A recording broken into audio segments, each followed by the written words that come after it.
Come on. Yeah.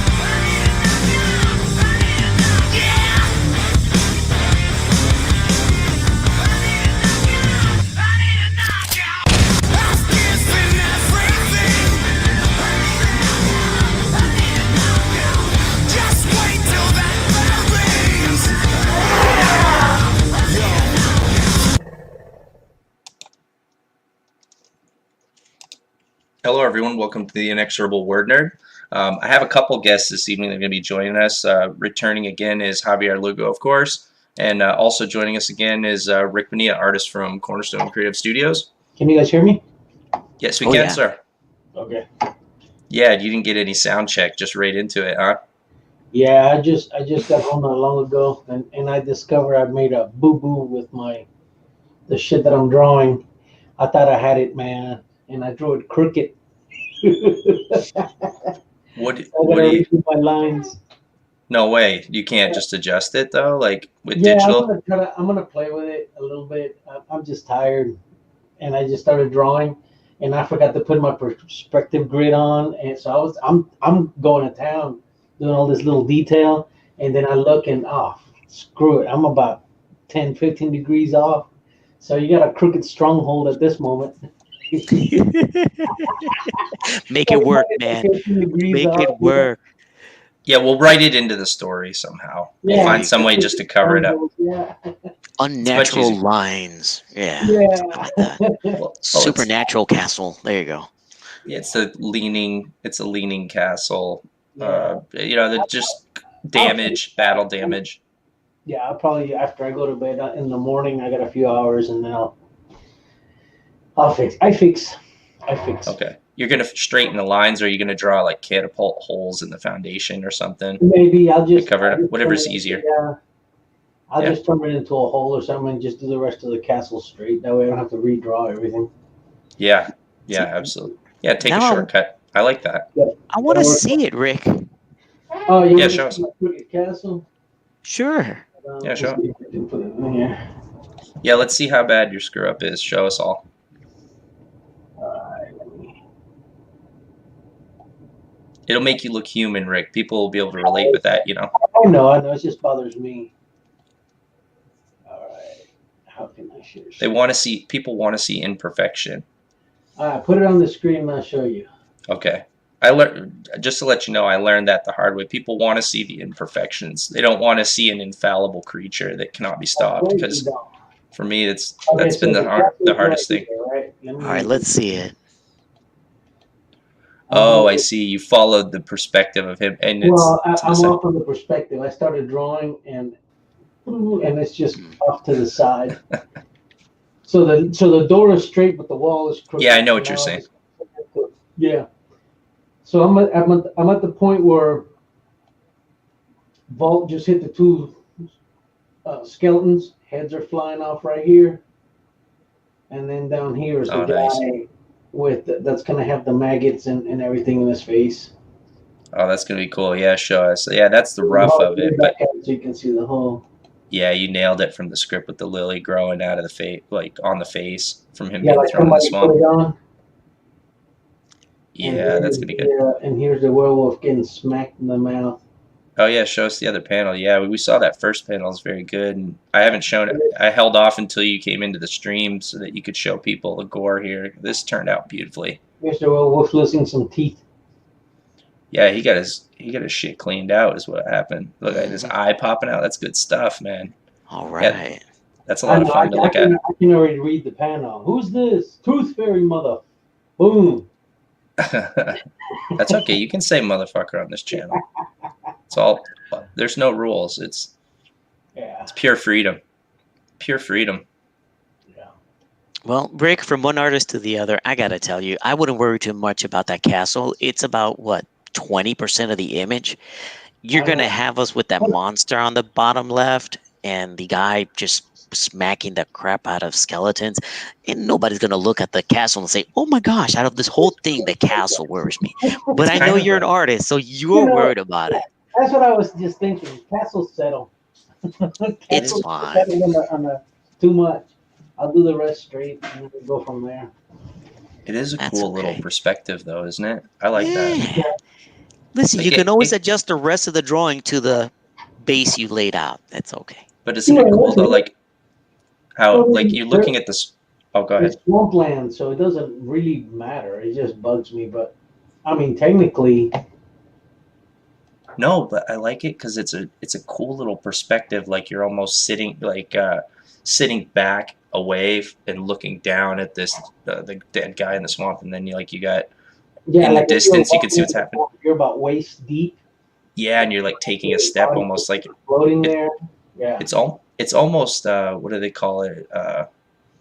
It throws off your equilibrium when you're looking at it. Almost the way the perspective is. You know what I'm saying? Like you're looking at the two images and you're looking at it back from that angle. It's a pretty cool little perspective. And then you've got the fourth panel that's going to be in the corner there. yeah. Yep, I like it. And I think Rick, it's cool, man. also, if you put, just like if you think of it about this as like a video, a film, the figure in the foreground is going to grab all of your attention. If you put a lot of detail there, everything else, the further back it goes, the less Oh, detail you need to yeah, put into I it. think It's okay that's for it to right. fade. Yeah, I didn't think of Yeah. that. You know Work with what? I'm silhouettes, gonna leave bro. the castle alone for now and just kind of concentrate on the front figure and Hmm. just work my way back. That'll fix it. Yeah, exactly. Three planes. Remember, foreground, middle ground, background. Background is where it belongs. In the back, shadow, silhouette, white it out, whatever. Yeah, Yeah. I think it's neat, Rick. I know you're talking about how you feel like you want to straighten it out for perfection. Maybe you have like a vision in your mind, but honestly, yeah, I but like it. that, It's kind of like it gives me that feeling like I'm crawling through the swamp. You know what I mean? And then I'm turning and I'm next to the dead body. The perspective that it gives you. You know what I yeah, mean? It's almost like you're crawling through the swamp and you look to your left and then you see something floating in the swamp. You know what I'm saying? I know that maybe that's I'm just maybe I'm tired. sick. Maybe I'm sick for maybe I'm a sicko for wanting to be in that perspective, but I like it. No, but yeah, if you make everything too straight, then it doesn't look right. Everything's got to be a little Yeah. crooked in there. So Yeah, it's almost like delirium. Like just the word delirium, saying it and thinking of it. Like it's just, I like it. yeah, I think it's cool. Yeah, it fits the story. I think it'll be good, man. I don't think you have to mess with that too much. I think you just keep going because the detail is so good too. Like yeah, I'm saying, the perspective doesn't not work. Like if you change the position of the castle, it's just going to give a different perspective. But this yeah, perspective looks great. This is cool, dude. I yeah. like it. I like it. I say you just leave it and keep going, man. Just keep going with it like that. Yeah, Yeah. You know me. You know I wouldn't say that if I didn't believe it. You know, I'd yeah. tell Because you. I want what basically what I want is I want a little detail on the castle, but I also want detail here at the front. And then that way, if your eye catches the front and then goes to the back, vault will be in the middle. So I'm gonna leave vault a little vague, a lot of detail in the front, a little bit of detail in the back, and then the rest of the stuff can just fade out. I'll do it in outline. You'll see you'll have two dark spots in the front left and the front right. I mean in the back right, in the front left, and then that way the eye will guide it. Plus you'll have lettering on there, so Uh-huh. That's true. the lettering is gonna help move it along too. So can't get too See, fast. we figured it out, man. We figured it out for you, Rick. Yeah. Thank you. Thank you. I need to hire.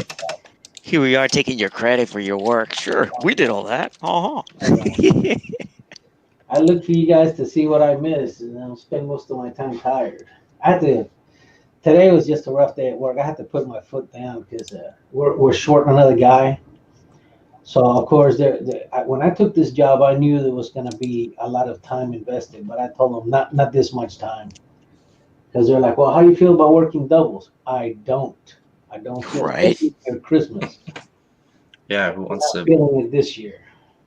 Got too I much stuff going on. So I can say from experience, I don't even want to work single, let alone have to work double the amount the same day. So you well, know, yeah, it's Christmas for us is the worst. A lot of people are going on vacation, so there's Hmm. not that many technicians to work on the truck. So pretty much what'll happen is the people who show up are already under load, so they're in a hurry, and we don't have enough to deliver with the amount of people that we have.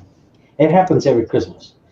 So I walk in, there was going to be phone call after phone call. You thought I was selling stocks, you know. In a boiler room, huh? Everybody's like, "Is my truck ready? Is my truck ready? Is my truck ready?" And when you tell them no, then all of a sudden they want to pitch a fit. And so it's tough, man. It's tough. Yeah, juggling work and family and creative work. Yeah, it's a struggle until you get to that point where you're able to do it on a more full-time basis. I got a little taste of it for a year before the COVID hit, and it was fantastic, better than I'd imagined. It's so nice to get up early in the morning to just get into a creative mode, like rather than get up and go do somebody else's work. You get to work on something that you enjoy. Like it's a beautiful thing. Yeah. Yep. Yeah, for sure. And you guys are talented, so you guys deserve it. Deserve everything, anything and everything you get. I'm excited about these pages, Rick. I think everybody's going to like these. These are going into CG Jump. Well, it's Jumpstart magazine now. And what's really exciting is that Gat, who's the writer for the upcoming graphic novel Bullet Maker, he announced that he's going to be launching it as a dual campaign, which I think is fantastic because rather than try to juggle two campaigns, now backers will be able to have the opportunity to get both books, to add them in for one shipping cost, which I think is great. Like you're going to get a full graphic novel, and then you're going to get like a magazine with editorials and artwork from the community, indie community. And so, yeah, absolutely. Absolutely. Yes. Yeah, let's bring that up and talk. Let's get this from the chat here. I'm just a newbie, but it's looking good to me, Brett. That's the thing is art is subjective. So, I mean, being new to artwork and these things, that's kind of the beauty of it. Like I kind of missed that those first moments looking at artwork for the first time or seeing something realized. Yeah, I mean, it's just enjoy that time. That never goes away. That never goes away. Whenever you finish drawing something and you go back and look at it, I never look at it like the same day that I draw it. I just leave it alone because usually by then I'll spend so much time with it. All I'm gonna see is mistakes. Sometimes I give it a day or two, go back and look at it, and it's like, okay, I can see it. Later on, I'll see it, and there's some times where I see artwork, and it's like, man, how the hell did I pull that off? Where did that go? You know. Well, I think the awe is always there, and that's why we love it. That's one thing I've noticed in common with all the Cornerstone guys. Like, all our guys love the creative pocket. You know what I mean? And so, and we still have that awe when we look at new artwork. I think the only thing that you can progress from as far as being a newbie is like being able to critique artwork and the process of it, which is something that I tried to learn as much as possible on the process and what it takes to make artwork, because I wanted to be able to relate with you guys. I mean, I'm a novice artist really, but I wanted to understand the process a little bit. So you get better at that part of it and critiquing, seeing, maybe learning some technical terms and things. But as far as like absorbing artwork, yeah, that's if you have passion for it, you're always going to love that. Even as a fan, even if you're not creating books. Obviously, we want new content. You know what I mean? We buy it. We want to read it. We want new stuff. We want innovative stuff. We want good stories. So, speaking of good stories, Javier, we were talking last time when you came in. We were talking about American Eagle. We've been working on the pages. Showed some pages. It was fantastic. You brought some new artwork today. What do you want to dive into that right now and explain to us? Can we pick your brain and go into your sausage factory? Or, yes, yeah? Of course. My sausage is your sausage. Well, I'm glad you said that. I'm glad you said that, my friend. I had to take it. Yeah. I suppose I left myself exposed on that one. So yeah. Absolutely. Let's dig into this first one here. Let me make sure I've got our my screen set up right. Yeah, I do. There it is. Yeah, check that out. Okay. Well, as you can tell, the cover was drawn by Tony Daniel. Reconstruction is a book that I worked on. I donated 5 pages of artwork to, and it was a fundraiser. The money that was generated through sales of this comic book, a graphic novel, helped people in Puerto Rico to recover from the hurricane after Maria hit. As a kid growing up, the saying goes, hey, do something for your country, right? Of course, I'm not going to go into the Peace Corps. I'm not military. Um, but this was something I could do. I could donate my time and my energy to help others, and this was a very straightforward way to do it. And Somos Arte is the publisher, and Edgardo, but I'm sorry, yeah, Edgardo Miranda um, Rodriguez is the gentleman that organized it, and he created that character on the right hand side, La Borinqueña, is kind of like the most modern Puerto Rican superhero that's been created. And yeah, the character's been lucky enough. George Paris has drawn a cover for a comic book, Elliot Fernandez, a couple other people. So, um, luckily enough, I have my artwork in a comic book with DC characters. Now, I can't say I drew for DC Comics, but this is about as close as I can get as an indie guy. Yeah. Absolutely. Until they come and beat your door down after they see what we have planned with Corniverse. So yeah. Well, see, at least yours was well received. I made a joke with Captain. You notice Captain America only has one star, so I started calling him Captain Puerto Rico because people got upset with me, man. I got some hate Oh mail. yeah. I said, "Isn't that Captain America? It's Captain Puerto Rico." Oh Hey, Mister. no. Hey, Mister. People got People take upset their with me, yeah. people take their comic books very seriously. Yeah, yeah. I remember those times when the Winter Soldier took over and he had that Captain America design with his chest emblem was actually instead of horizontal with the stripes in the middle, it was like triangular going down. Hmm. Yeah, I could see that. I mean, he looked more like, um oh, actually, yeah, now that you say it, I see that cover. That's Puerto right. Rico. Single star, field of blue. Now I messed it up for you. Yeah, Yeah, I'll never unsee that now. yeah. Thank you. Oh man, I keep learning, man, every time, every day. There's always something new I pick up on. I'll figure it out just before the day I die, probably. Yeah. All right, let's Nice. keep going. I want to see some more art. Oh, that looks beautiful. Ooh. Yeah, check it out. Okay. Well, actually, that is a character created by J.D. Rosario. No, Rodriguez. J.D. Rodriguez for his own imprint, Unstoppable Comics.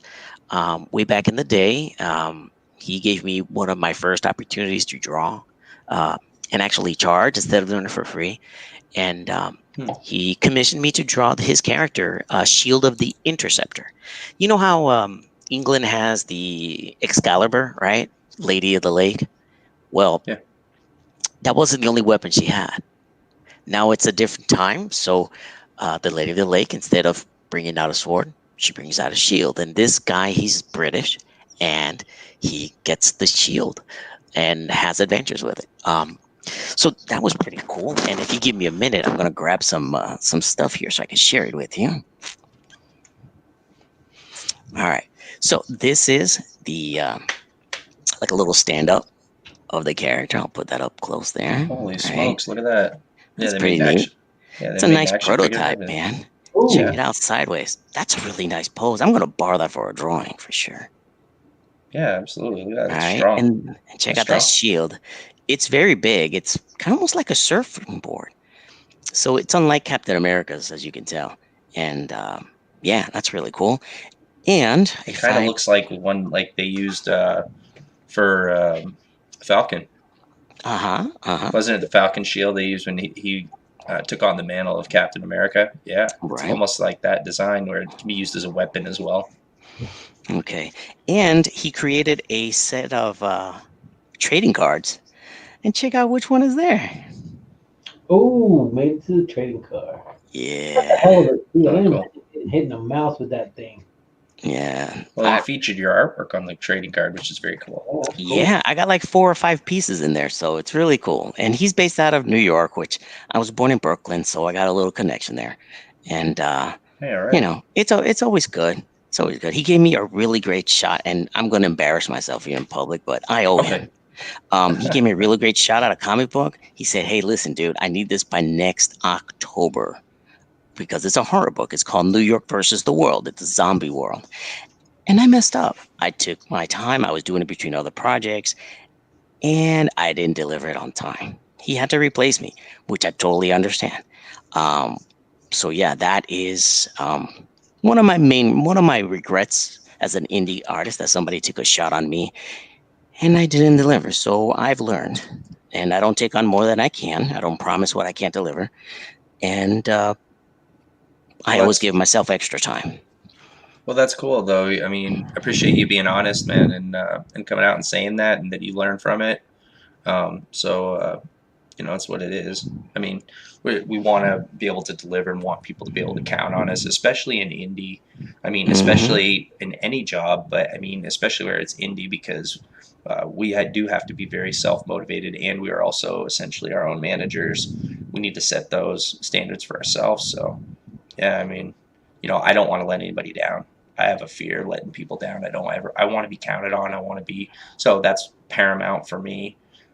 You know, other aspects of my life, admittedly, like I've done those kind of things, and that's where I learned. I started late, you know. I mean, I started getting comics at 30 years old, but you know, before that, I learned my mistakes as a young man of being trustworthy, and those kind of things. And so I was able to carry those kind of work ethics into this when I learned it. But yeah, you know, I paid my dues and made a lot of mistakes too in life. So that's what it is.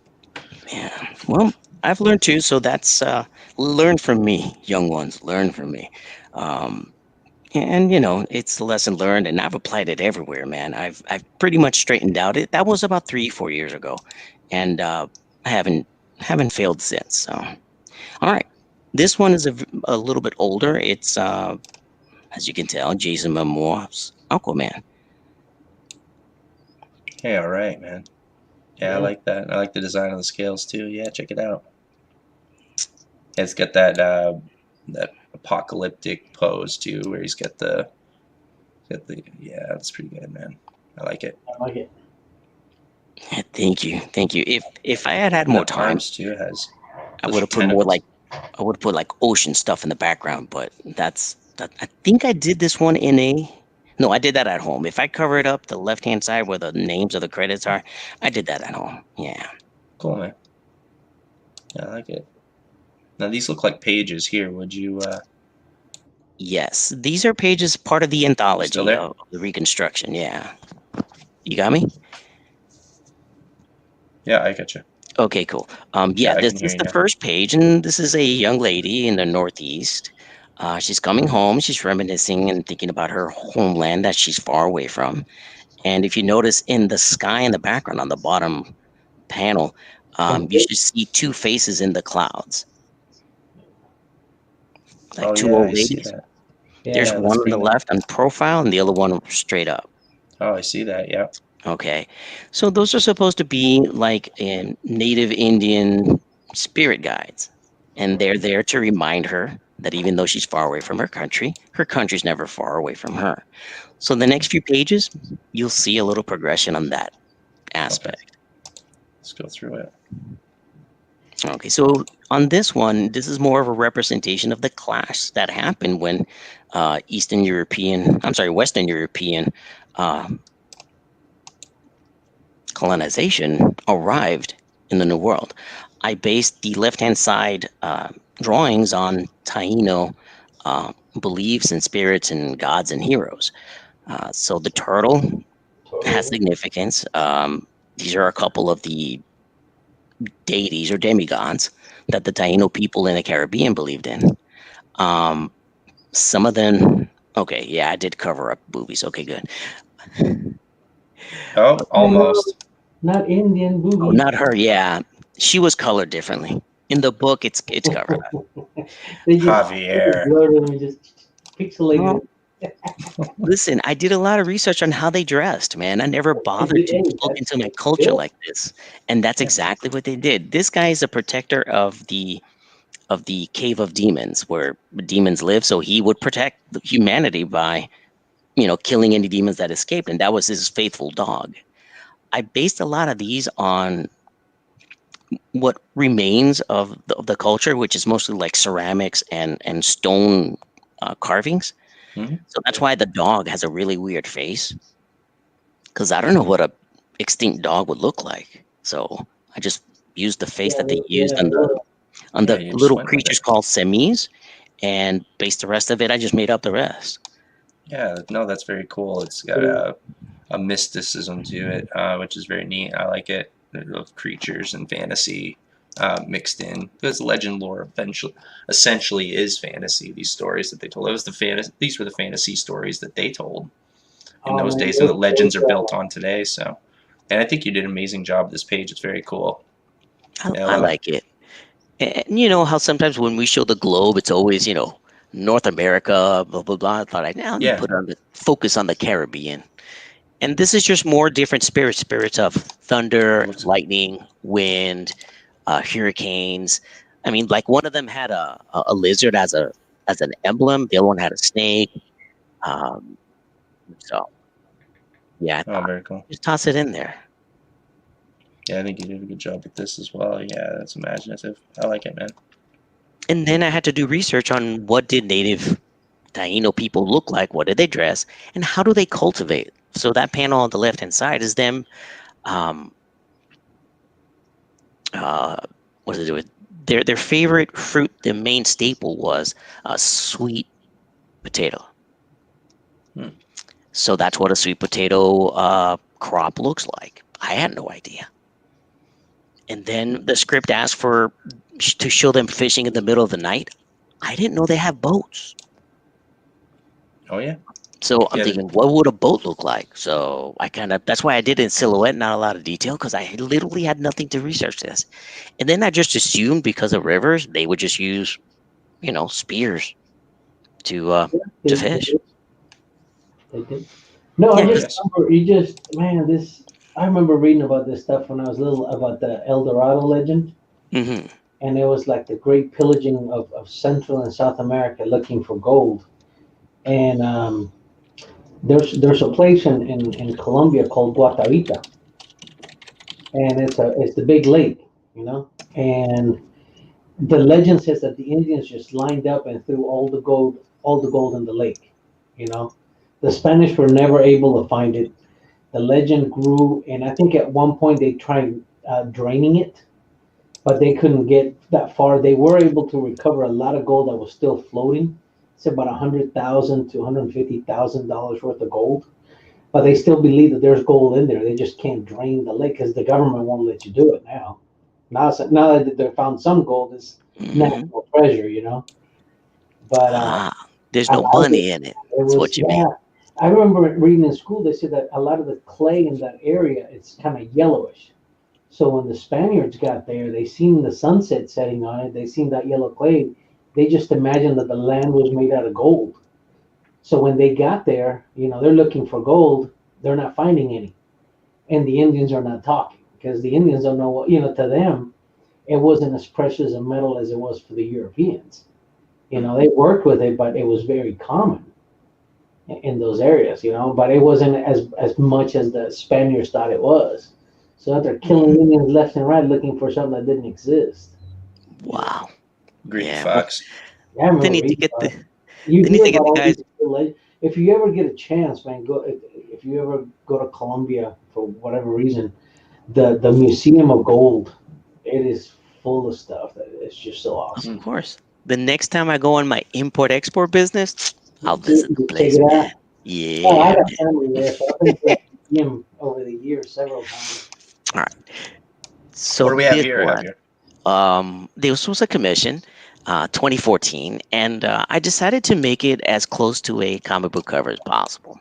So the guy, the I can't remember who I did this for, but the thought process was Dick Grayson and Starfire getting it on, but this character in the front is stealing Robin's costume because in the actual storyline, he ends up dressing as Robin to seduce somebody else. So this is kind of explaining how did he get the Robin costume? So she's just like they're like, oh wow, so how'd you tie yourself up? He's like, he's right there, he's getting away, but he's gagged. Yeah, that's pretty good. I like it. I like the way it came out too. Yeah. Yeah, I use the foreground, middle ground, and background concept. I don't do it very often, but when I do, I get results like these. So I should be doing this all the time. You get a Gail Simone sketch cover there. pretty sweet. I'm really proud of this one, which is it's titillating, but it doesn't really reveal much beyond a little butt crack. Which I mean, you go to construction sites and see that. So Yeah, that's right. Yeah, that's totally fair game. Absolutely. Nice work, Javier. thank you, sir. All right, this is a layout. A friend of mine, Tommy, he commissioned three Dragon Ball Z characters, Vegeta, and two others. I can't remember their names. But Frieza and Goku. thank you. Very Hey, you're good. welcome. Sorry, I'm a So, DBZ. I'm a DBZ nerd. So my God, brother actually got me into it. He was big into it, and I was a little older, like an older teenager.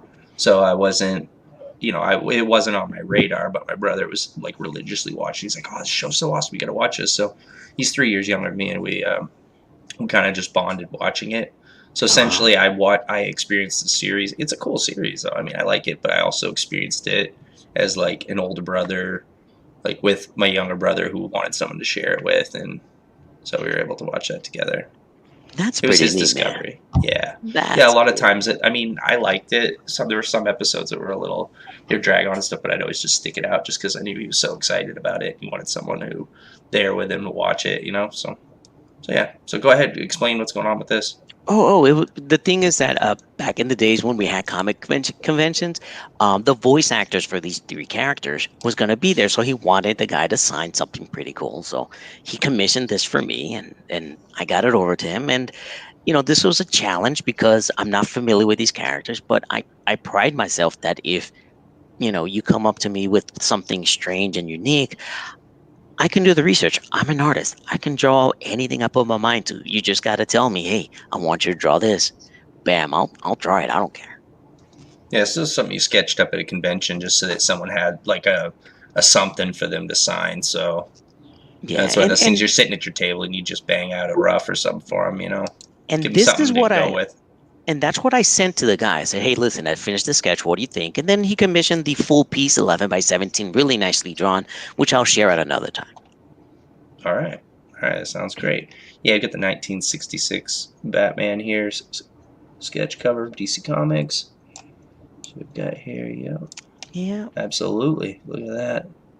Nice that's to throw a little Copic in there to make it look good. exactly. Yeah. My attempt at drawing a serious Adam West Batman, without infringing on his likeness. So, Oh, well, there, yeah. Yeah, just to do a little something different, too. mhm, Even though it's, yeah, just do something, make it yours. Try something different, try a different perspective than what people are normally doing at these shows. You see a lot of the same stuff, so that's the thing about artwork. Someone could walk through that whole show and maybe never find another piece just like the one you drew. that's right. So you want to be Yeah. unique. I've learned to not judge my drawings. I used to, and I used to throw away a lot. And somebody told me, you don't know what people are gonna like. Just because you hate your drawing doesn't mean nobody else is gonna love it. Show it. So I kind of told myself from now on, just draw whatever it is. Let people judge on their own. They like it, great. They don't, then they agree with you. Yeah, that's right. I mean, it's what it is. I definitely don't get anything that it's something I like every time I draw. I'm inspired sometimes, and I have a lot of stuff I throw away and a lot of unfinished sketches and things. But um, I imagine you guys, it's more on a professional level. Like you guys are more consistent. But yeah, that's what it is. Either people like it or they don't. And my wife has critiqued my artwork before too. And there's things that she likes and things that she doesn't. So she's probably my greatest critic. I love this Wolfman, Well, thank you. and I'm And partial looking, to it because I like the Wolfman story. So okay. Well, I'm grateful. Thank you. Actually, I just posted this as part of our promoting our appearance tonight, and my nephew says, "Hey, I like this. I'd like a print." I'm like, "Okay, great. Christmas gift taken care of." Yeah, yeah. Yeah, absolutely, I wouldn't mind a poster of that. That's very cool, man. yeah, and of course, as artists, we look at it and say, "Oh my gosh, what was I thinking?" I thought the moon on the top right would be a great light source, right? Hmm. But if you notice, the true light source would be directly in front of the Wolfman, high, not behind him. Hmm. With that light source behind him, he should be all dark with a rim of lighting on the back.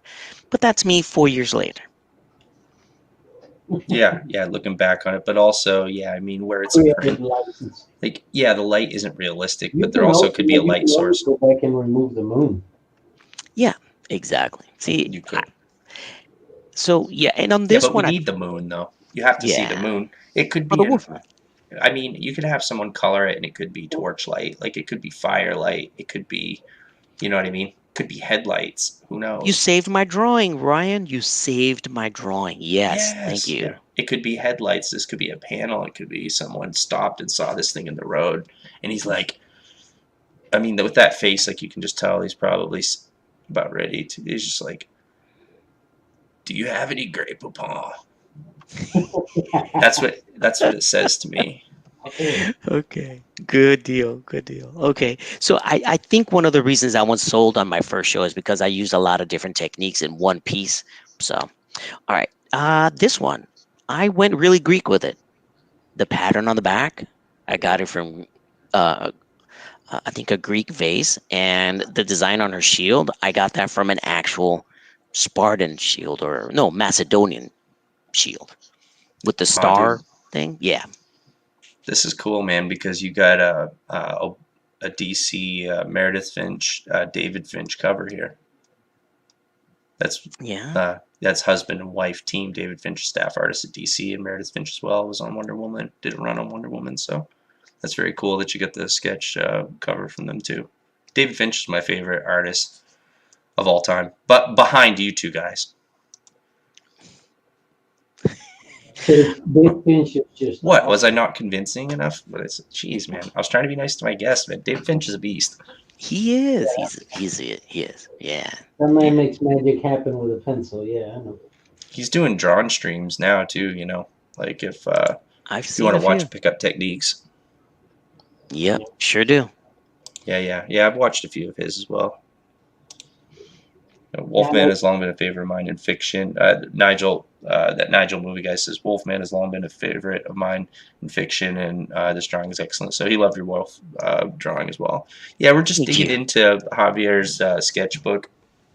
He's got some stuff that's finished. These are commissions that he's done. He's got the digital scans of these, and we're just showcasing his artwork now. Javier, for anybody just joining, Javier does American Eagle for Cornerstone Creative Studios, the studio where all of us met and work out of, and so that's going to be upcoming. Daniel Horowitz is writing it, and he's funding half of the book production himself.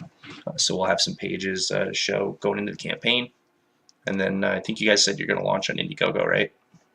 Yes, that's the goal at this time. Yes, sir. It's going to be a very reasonable goal for a first title, a full-length title Hmm. out of the studio. They're only looking for 2,500, I believe. Um, that's what Dan said last time. I mean, sometimes things can change, but it's going to be pretty close to that. It's not Yeah. going to dramatically fluctuate. Like it's just so. So it's Yeah. going to be very humble. Get a copy of it. Get Javier Lugo's artwork. And Dan is actually a very talented writer. He's a full-time writer, and so that's what he does for a living. Him and his wife, they travel and they write full-time. So yeah, so you're gonna get a good story. How do you like the script so far, Javier? Well, the script is working out really, really well. I like it. It forces me again to do research, especially since the first issue is, of course, a little bit of the origin of the character and some of his experiences in Vietnam during the Vietnam War. So, I had to do research on GI uniforms, weaponry, tanks, and airplanes, and um, helicopters. And it's kind of neat because, when I show off what looks like future technology for the 60s and 70s, we're living in the future. So I can just borrow from today and it looks great compared to the older stuff. So, Hmm. That's fantastic. Yeah, I'm excited about this title coming out. So I'm excited about all of our work, but it's nice to have that first title out of the gate. And I appreciate Dan. He gave me a lot of help early in my career starting out. So I love the guy. I'm happy for him. He's had a great couple of years. Like he's still working on his passion project, Twin Lands, right? Lord of the Twin Lands, which is a personal project that he's doing with Rich Parada, who's an inker for many years at DC and Marvel, the penciler and inker, professional freelance as well. And so I'm excited. I'm excited for him, and now he's taken this step in publishing American Eagle. So, yep, very cool. That is really neat. Yeah. And American Eagle will be done in a timely fashion. The first issue is 44 pages, 10 of them already been drawn. And, you know, don't get me wrong, I keep myself busy with projects, but I am clearing my plate for American Eagle. I got 10 pages of this wrestling comic book that I'm working on. I got to finish. I was sketching a little bit earlier today. Well, actually, while we were waiting. And I was inking that just freehand. Because you know what? It needs to get done. It doesn't need to be pretty. It doesn't need to be perfect. It just needs to get done. So I'm freehanding it as much as I can, get it into the colorist hands so he can finish it. And we're gonna kickstart that as well. Issue 1 did well. We reached our goal. I think we reached it by $100. So it was kind of, Very close, height but there. it counts, man. Yep. Yeah, we made it through, and hopefully issue 2 will do much better. I'm a much better artist. Regrettably, our original colorist passed away after the first issue was published. So, if possible, I'd like to dedicate that issue 2 to him. He was well beloved, but well respected, and he will be missed. Yeah, I'm sorry to hear that. Yeah, it's hard when you're working with people and people you care about. When you lose them, I've been through it this year. I think we've all had a little taste of loss. It's terrible. And then for the creative team as well to have to change gears and get a new colorist in. Who did you end up? Who did you end up hiring anyway for the team? How did you guys pick up a new colorist? Well, I'm not part of that decision. I stay in my lane. Well, yeah, but I mean, you've been working with the guy. I mean, what happened? Like, he brought another guy in. How did he? He just hired a friend, or happened? The outfit is called. There's just a new guy brought in, and that's it. That, as for me, in my experience, was, hey, we need the art. I delivered it, and somehow it showed up with colors, and I liked the work, and I liked the guy. I followed him immediately, so I don't recollect his name. So you've had no contact, you guys. Not for me. No, that's okay. No, you guys are doing the project. You were hired on, so it's different. Like, yeah, I understand completely. Yeah, you were just turning in, and then they were just showing up with colors. So I got you. He's handling everything on that end, and I definitely like the closeness that we have at Cornerstone. I got to say that I like working closely with the art teams and doing my own work for that same reason. I like working with everybody, and contrary to popular belief, I do like people, and so. Really? Yeah. Well, I want to like people. I guess that's what I meant to say. Okay. So what do you like more than people? Tell us. People have a good memory, because if it wasn't because I have to answer my children a lot, I probably wouldn't remember their names either. I've always been bad with names. I recognize the face, and it's just that awkward moment where you're like, yeah, please say your name, because I don't remember. I have to say the name 3 times or I don't remember it, and it's weird that it's always 3. I have to say it in a conversation. Like, it's weird when people first meet me because I'll be using their name in every sentence. I try it once I hear it so that it'll stick. If I don't do that, it slips away. And then I'm just like Rick said, I'm hoping someone will say the name. I start using stuff like dude. If I don't see you or I don't say your name for like over a month, you're off the Rolodex. And then I have to relearn it all over again. And it's hard when I got, I see so many people a month, and people come back and I was just here a couple months ago, and I recognize you, I just don't remember. I'm sorry. Hey fellas, I'm gonna bring Dan in. He's waiting backstage. We posted the link in Core for the studio, and so left an open invite for anybody to show up. And I wasn't sure if Dan was gonna be able to make it. He said he had a prior engagement, but he was able to make it. So here's Dan Horowitz, the writer for. Hey guys. Hey bud. What's up? Hey, what's going on? Hey Ryan, hey Javier, hey Rick, how you guys doing? Yeah, doing good. Hey Dan. Double thumbs up, bro. Good to see you, dude. I'm on my Yeah, sorry about coffee. I'm off on you guys. Yeah, absolutely. Yeah. Yeah, sorry, I got up and held up. I was I'll be up till 4 o'clock in the talking with my morning. car. Yeah. Oh wait, hold on a Yeah, second. I don't know if I could do a 2 a.m. session again. I had to hang Yeah. out for a bit. yeah, we were on for a while last time. Yep. Hey, Rick, what's with that coffee cup, man? Definitely. Did you make that in pottery class or what? It's my Hispanic superpower. The freaking I'm cup. pottery. Oh, yeah. Okay, this one is for the Star Trekky people. Is that Rock de Gino that you're drinking there? I actually did make my own coffee cup. I made this myself in a pottery class. I'm not kidding. No What? shit, you did. Oh Yeah, my god, very show me the handle. Dude, let me tell you. I'll show you one. I'll show you. It's not bad. You did. No, it isn't. How long have you had that thing? Are they as durable as like store-bought coffee cups, or you have to be careful with it? Yeah. Is the handle glued? Yeah. Yeah, How many times, Dan, have you had to Oh, glue that's the handle awesome. back on that cup? yeah. Not at all. I've had it for like over a year. Oh yeah, awesome, dude. I like it. Yeah, I drink I was that. just making a joke. I drink didn't. coffee out of it most days. Yeah, no, it's actually quite good. It's quite solid. Is it I was just microwave making- safe? I was Yeah, just you making a can. joke. I didn't think we. My mistake. I can defend myself with it. I drink coffee and probably kill somebody with this thing, and it wouldn't break. It's like super thick. Look how thick that is. That's Rugged cup. yeah, that's That's crazy. what I call it the mafia coffee cup. You owe me money, just take a sip. Bah! You could mold lead in that thing. Yeah, look at that. You getting all Jason Bourne on people, huh? The army, you know. I mean, I was just making a joke. I didn't actually think we were going to have someone who took a pottery class in here. And now you're just showing off, Dan. No, it worked out because it happened to be like 2 feet from me. It's not like I had to go look for it. It's awesome. I know I'm a jerk. Just call me a jerk and get it over with. No, you're good. No, it's fun. There's just serendipitous timing, you know. Yeah. It's awesome. Yeah. So we. So Daniel and I still have a job. If comics go tits up, we can make, coffee cups. Yeah, that's right. There We we always go. got a backup Maybe plan. that'll be maybe we need to transform Cornerstone into a pottery shop. That'll be the real the real seller. I've instant. Wait a minute. Wow. I just bought a coffee cup Wait. with American Eagle on it just this last weekend. Oh, you did. Did you really? Yeah. Yeah. Nice. That's awesome. Yeah, I no, don't know Jesse if it's sounds done up. and mailed, but I did. That's great. Yeah, I was gonna get the T-shirt and then represent on maybe on Facebook or something. Yeah, I want to get some stuff for my streams too. I was telling him I want to pick some stuff. Yeah, up it's a from good stores, idea. so- Yeah, they look nice. Oh, all the Yeah, artwork I looks mean, I great. haven't seen them in person, but at least the images.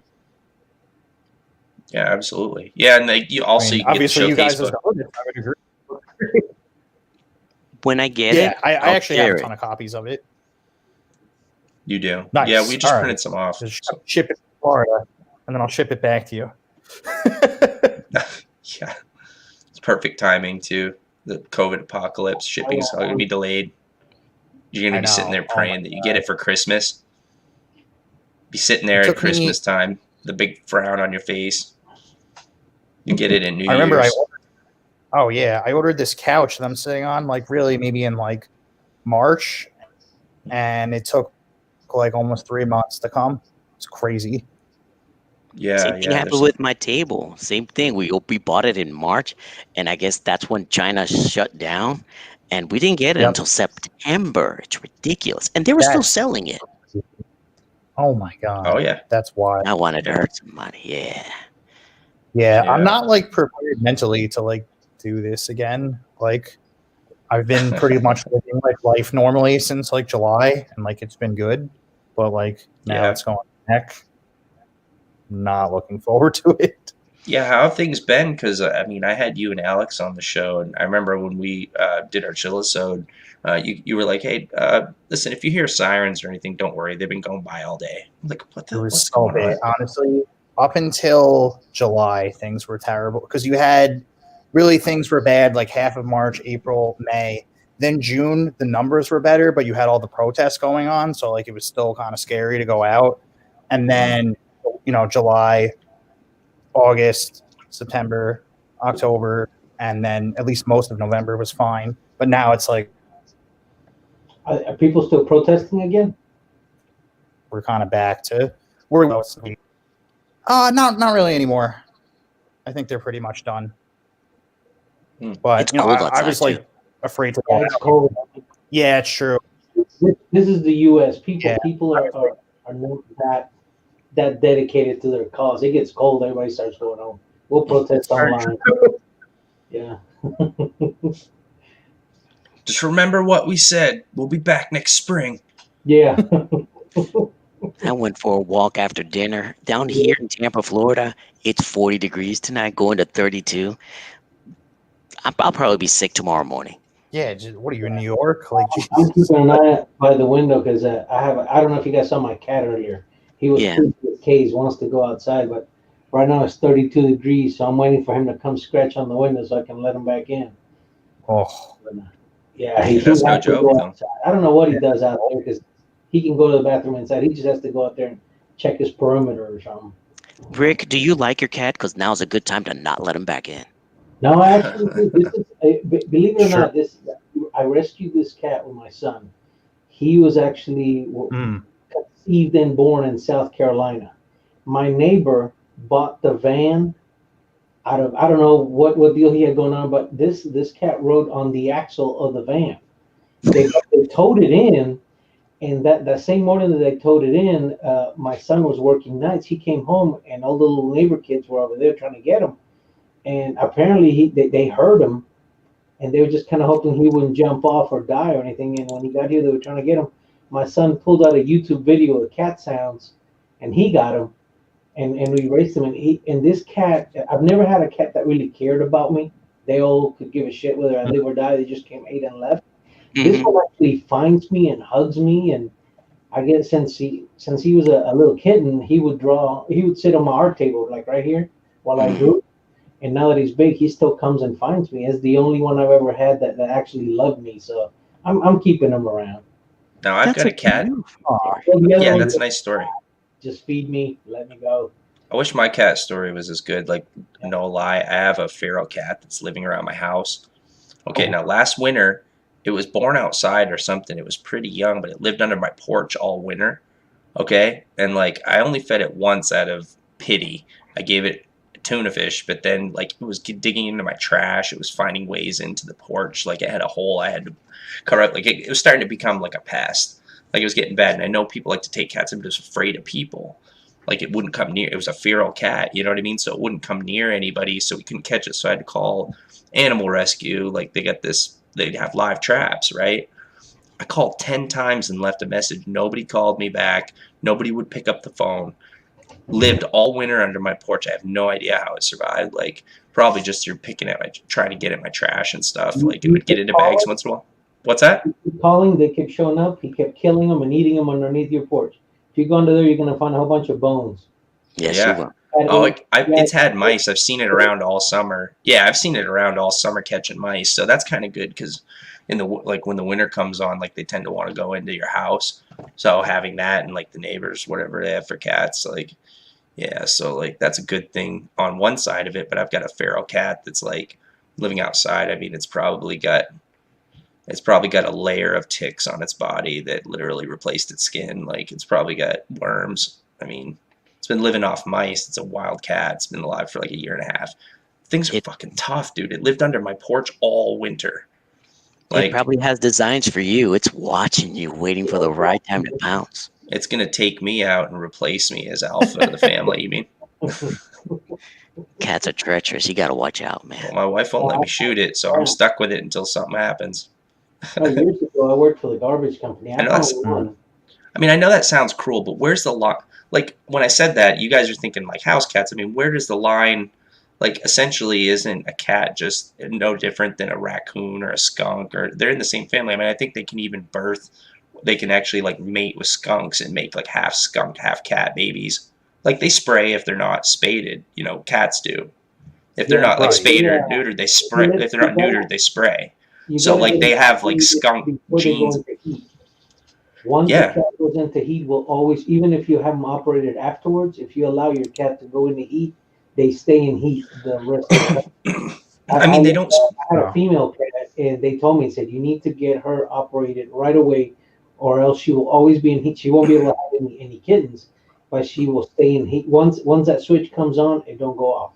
So you have to spay them or neuter them before anything happens. Yeah, that's what I'm saying though. But like with males, like they'll spray to mark their territory, Spray. even though it's not a defense mechanism. It's a mating like thing, and it's not piss. It's not like a dog marks a territory. They have like a stink bag, or they spray, and that they have to be neutered so that doesn't, so they don't produce it.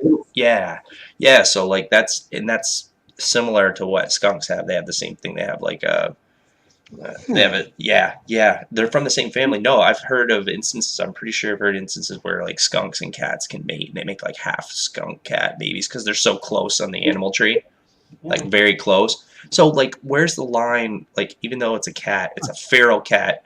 Where's the line where it crosses over and it's a wild animal pest and it's a, like, can it be saved? Can you give it enough love to make it come back, or is it always going to be a wild beast looking to? It just depends on the for opportunity. Okay, I know where the line is.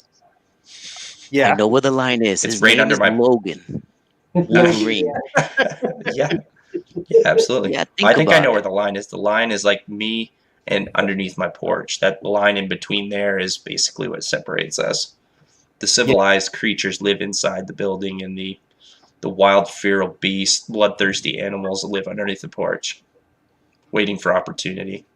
Sounds to like steal. a superhero origin for me. There you go. You want to steal Write it from me up. and my family? You want to rip open my trash and make me have to sweep trash? yeah, no, that's true. If it's like harassing you, It's harassing me. Yeah, I feel threatened. I feel personally attacked. Just to grab go a bat. Just grab a bat. Chase after it. It'll learn. Well, Or I not. just said it once, kind of as a joke. I don't think I have the. Going. You walk out one day and hey, there's nothing growling at me. Well, Yep. they won't answer. That's how I learned how to like baseball. My dad caught a rat in Brooklyn, brought in a black bag, and said, "This is how you handle rats. Just grab a bat." Oh I don't man, even I've know heard some if terrible it's okay. stories. Around here, we have a lot of Well, streams. Like people, there's heartless. I Got got two cats. We have a hawk that in the summer it comes by, or it mates around here, around the neighborhood, but you'll see them flying around. And I've lost two cats to them. I like to think they made their last stand out there. They're gone. That thing just picks them up. When I first moved to this house, there used to be a lot of squirrels, and there was one squirrel. It was a big one. It looked almost like a small chihuahua, and that thing was the bane of my existence for about 3 months. And one morning I came in. I was working nights at the time. It was about 4 o'clock in the morning, and I'm having a cup of coffee, just trying to figure out how I'm gonna kill this son of a bitch because it kept, messing with my stuff. When I seen that hawk come down and got it, just I seen it fly away with it screaming. I was yes, Justice. yes, justice. That was the That's best funny. coffee I ever drank. Yeah, watching that thing go around because it would get in my attic. finally got that fucking thing. Finally, yeah, that hawk man doing God's work. Absolutely. Yeah. Absolutely, you get those little fuckers. Yeah, they'll do all kinds of stuff. Squirrels will get right in your home. Like my folks had a problem one year. They had a family of squirrels that got in their house, but in between the floor and the two floors. Yeah. They were in between the first floor and the second floor, and they were just scampering around and they were driving the dog nuts. Like they had to pretty much deal with it. There wasn't really much you could do. My dad's not the type. He's not going to call an exterminator for that. Like they just. Yeah. Close the place up next spring. Yeah, just let go with the dog would freak out. Like the squirrels running through the ceiling at night. You know what I mean? The dog. Rah, rah, rah, rah, rah, rah. You can't sleep. They make too much noise. And Oh, yeah. once they start shitting everywhere, then it's even worse. Oh yeah. I'm sure they probably filled the fucking floor right full in between, but Hold on, rider's back. out of sight, out of mind. We used to have bats in our school. They were getting between the zinc roof and the inside wooden ceiling. So you'd hear them chirping, and sometimes they'd get active during the day and start flapping around, and all the girls will start screaming, "Ah!" And of course the guys are like, "Yeah, get us up there. We want to get up there." So from time to time, one of them would get into somebody's house through the window, and you see old people flying everywhere. Everybody's running out of the house. Yeah, Wild they're animals fucking are bad awesome. news, dude. Yeah. They're awesome, but I mean, they have bats have rabies and shit. I want to say like a large percentage of them naturally in the wild have rabies, and they're just immune to it, Yeah, aren't of they? course. Yeah, yeah, Right? like Bats are immune to rabies, right? They have it in their system, but it's like it's just one of those things. they've adapted. Yeah, yeah, like they Yeah, I don't, mean, not like dogs. Like when one of the dogs get theories, rabies, they froth at the mouth. bats are one of the theories as to why the pandemic happened. That people are, I mean, maybe not, Yeah, but that's one thing people yeah, have floated. yeah, because Yeah, that's just one of those animals where they yeah, can just carry a bunch of like diseases and like are totally immune to it. It's yeah, pretty yeah. They're crazy. They're just in great the carriers, yes. yeah, they're carriers of Yes. a lot of diseases, so there's something there. Yeah, so my dad, it's the funniest thing. Like my dad is one of those manly men. Like growing up, like nothing scared him. I mean, guy was literally like Wolverine. Like he was 5'6". He actually cut in the northern Canadian woods, the growling and everything. Like he actually had a saying that they came up with the guys him and they worked with, grab it and growl. My dad is one of those types. He was almost feral and vicious, and he didn't like Wolverine. It wasn't for that reason. He was just like that. It's almost like Stanley met him some time in his younger. So it was like he was afraid. He was afraid of nothing. But I was over at my folks visiting, and there was a bat that got in the house, and it was pretty big. I mean, it had, you know, 2-foot wingspan. I mean, it was like it was when it was flying. You know, when it landed, it was small, but it just had this huge wingspan. So so things flying around the house. My mom, it's middle of the summer. My mom's got a winter coat on with the fur thing, and it's pulled up, so there's like just a tiny eye hole, and she's hiding in the bathroom, and she's begging me to do something about it. And I'm like, okay, well, I'm gonna go get Dad because this is a 2-man job. Like, we could have 2 dudes with weapons, and like we got to go at this thing. You gotta So corral it, yeah. yeah, you got to have like an extra guy so it doesn't circle around and get my flank or something. You know what I mean? We got to have 2 dudes watch you back to back.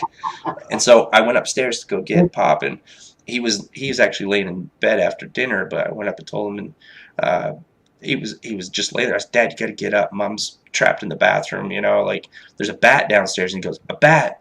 And I saw him pull the blanket up over his head, so it was like a hoodie. And his face started to turn white, and I couldn't believe it because I'd never seen my dad scared before. And I was in my it was like a late 20s. I have never seen him scared of anything. He's afraid of Batman. Dude, he was petrified, scared, not just scared. Like he went flush, and I remember saying, Dad, get up and help me with this bat, because growing up because he's a go hard type of guy. Like I said, he was never afraid of anything. So this was my chance to get back at him. So I'm like, Dad, get out of bed, quit being a pussy. And then he's got that. He's like, no. And he wouldn't move. He just kept shaking his head. No, you're gonna have to do it, Ryan. You're gonna have to do it. For some reason, he's completely petrified of it. Dude, sounds like childhood trauma. Excuse me. Yeah, I guess that makes great. Batman make a lot more sense. Why everyone's afraid of him. Yeah, there's something. I don't know if it was just he's afraid of bats, or he knows they have diseases like stuff. But so I just grabbed a spade that Dad had downstairs, like a square spade. Just waited for it to land, and I just slammed that against the wall, hit the floor, decapitate with the edge of the shovel. Done deal. Yeah, absolutely. I had to wait for him to land. What's that? Doing it Maine style. Yeah. Well, I mean, I knocked it cold when I flattened it on the wall. Like that was it. It was me. Like I cracked him, and he wasn't flying around. We had to move the couch. He went behind the couch, and he was still out cold. So I put him at his misery. I wasn't as manly man as you. When I was in the service, I had my dinner, and I threw it in the foxhole. And I went to do something, came back, and there was a raccoon in there, right? So I went to grab it because he looked small enough. That joker growled at me. When the lieutenant came by, he's like, "Why aren't you in your foxhole?" I said, "There's a raccoon in there." He's like, "Are you afraid of it?" That thing growled, and then we both just sat there and watched him eat my dinner. There was no way I was getting in that hole with that raccoon, dude. That's good. That's what I mean. The fucking rodents are little pests, man. Yeah, I got a bunch of those up here. Even bunnies are dangerous in the wild, man. They don't know how to fight. Mm-mm. Yeah, we got a lot of those around here too. Bunnies will punk you out too. Don't think they're not. They got teeth too. Yeah, if you corner them, you mean? Yeah. In the wild, no, they don't care. They'll punk you. You'll be walking by, they'll be like, "What? You know? Like, no, take clear of everything, man. That was awesome. I don't I like wear bunnies. Where the hell do you live, man? It's like wear bunnies or something. I live in Georgia, man. You guys got some crazy hairs where you guys are at. Ours are they like vicious rabbits. Snipes, right? Is that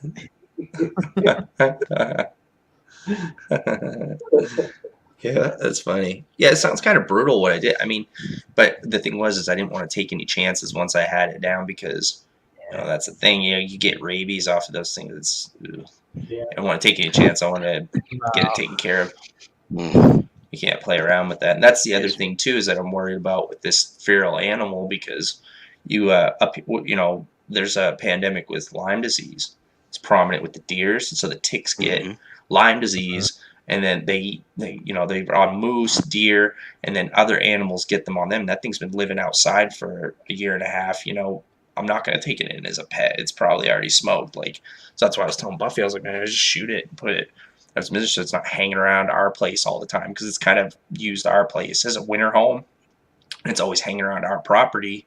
It's fine in the good weather months, but you got little kids, man. Well, what if it gets trapped on my porch and one of the kids go out in the night, or I do, and it jumps off something and claws me or something? I got Lyme disease. That's incurable. You have it for the rest of your life. Yeah. Absolutely a huge liability to have that thing around. Yeah, absolutely. It's got to go. And I tried, all winter, I tried to do it the right way. I told them, I called Animal Rescue to come over here with live traps and called 10 times, left a message. They never call back. They never answer their phone. It's just like, maybe it's like, what the fuck? That's what you guys are supposed to do. Then now I have to go do something. Everybody's going to think I'm an inhumane monster. That's why I'm trying to find out. I'm trying to help get you guys to help me justify it so that everybody doesn't think I'm a cold-blooded killer. Justify it to yourself, ultimately. I think it's a clear and present danger. I agree. But, ultimately that's between you and Buffy, I guess. Yeah, right. Yeah, we're gonna have to talk that out. That's already. She's not gonna let me. I got to get that animal. I got to get them over here with that live trap. Let's go. Gotta figure something out. Let's You got to take that thing. We'll get it with that T-square. Yeah. Yeah. That's very intimidating. That would be tough. That artist T-square. You go on, It's like an axe, bro. Just there you go. flat, bam, knock it out, boom, out of this misery. First thing you do is snap that over your knee. Take the broken edge straight to the jugular. Do it like Arnold Schwarzenegger would. Go full 80s action hero and just do something completely brutal with it. It's not a tumor. Yes, it's not a tumor. That's exactly how you have to play it. Just like Arnold Schwarzenegger and Kindergarten Cop. Every now and then I think about things, silly, stupid things like, I wonder how long I would have lived in medieval times. Not long. Not long. I'd probably be in a field somewhere. Some guy comes around and says, plebe, come here. I said, no, off with your head. Done. Yeah. Japan. I wouldn't live that long and mouth off to the wrong guy. End up with my head on a pike somewhere, yeah. Or eat the wrong. Knowing me at my size, probably eat the wrong thing. Oh, look, berries. And I'm done. That's that. Hey, if you could Forage the wrong route during that time period, you were right. Yeah. I'm sure I would have gotten some kind of disease. I get into a river, come out, boom, my feet are all inflamed. Oh my gosh, it's a devil. Dead. Yeah, but you think it would have went bad, but you never know. Javier.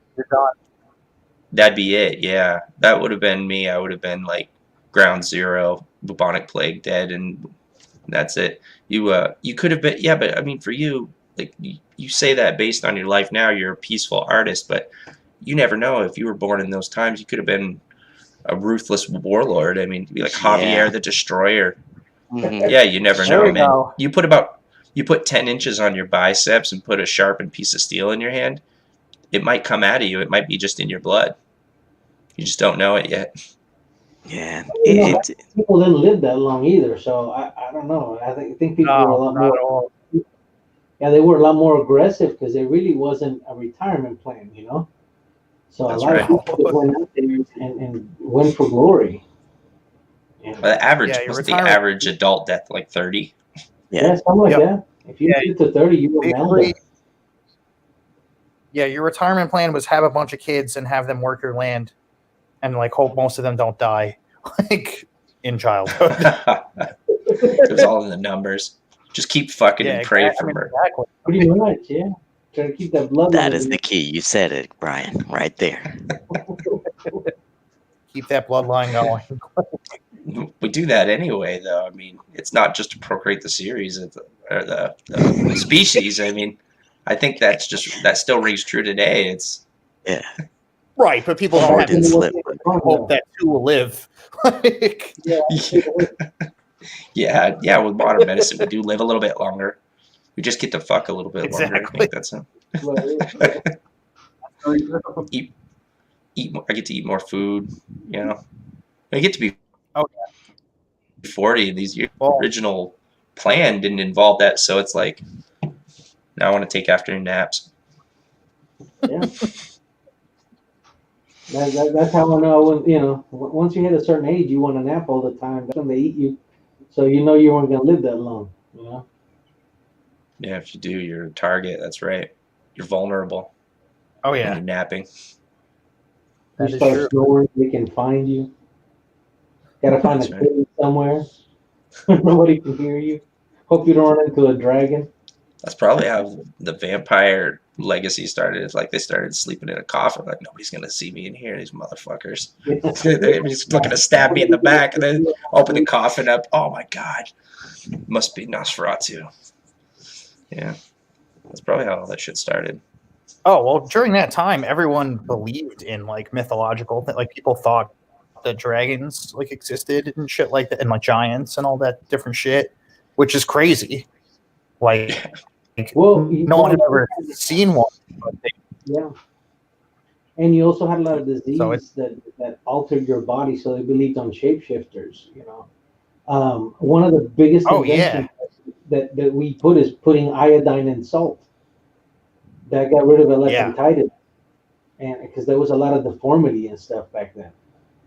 And so people believe that they'd see you, a bad case of elephantitis of the leg or something. And, oh, this guy's turning into a giant.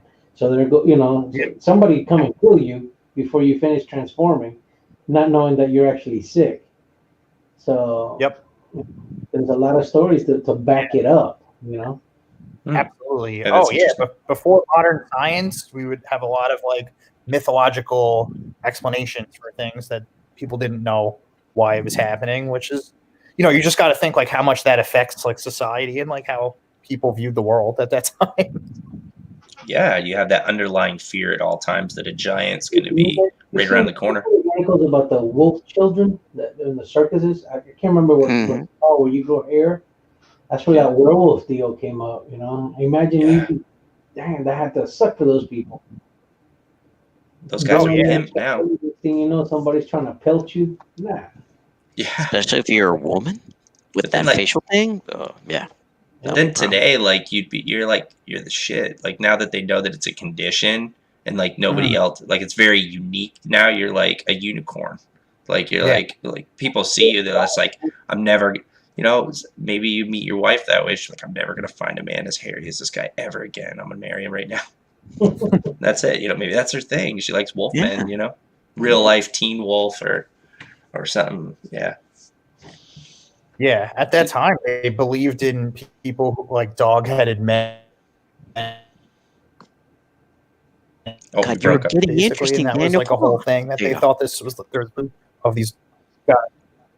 Oh yeah, I was saying there was this whole island at that time, and that people widely believed existed, like these dog-headed men, and even like Marco Polo talked about it, and like all these, but like no one had ever seen it because of course it didn't exist. But it was like everyone at that time just thought that this happened. Super weird. The island of Dr. Moreau. Yeah. Classic story though, right? Imagine how scared they were when they got to the edge of the world. Everybody thought, you got to the edge, you're gonna fall off. Yeah, like nobody would leave the area. Of course, that's where all the water goes to. Yeah, just off. And then all the monsters live underneath. right? Yeah, You got that's right. flat Earth, That's where the giants monsters, are. us, The dog-headed bat. monsters.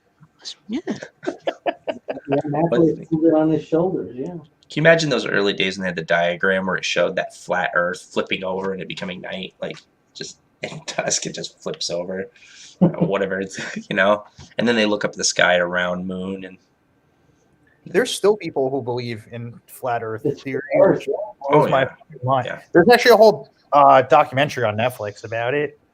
about them thinking that it's a conspiracy that scientists have discovered that everything's round because of Pretty gravity. funny. It like follows this guy who like lives in his mom's basement, and like there's just like a few different people. And then Jesus, man. they like do this experiment at the end, and they're like, "We're gonna prove the Earth's flat," and like the experiment obviously proves the opposite, and they're like, "I don't think that's right."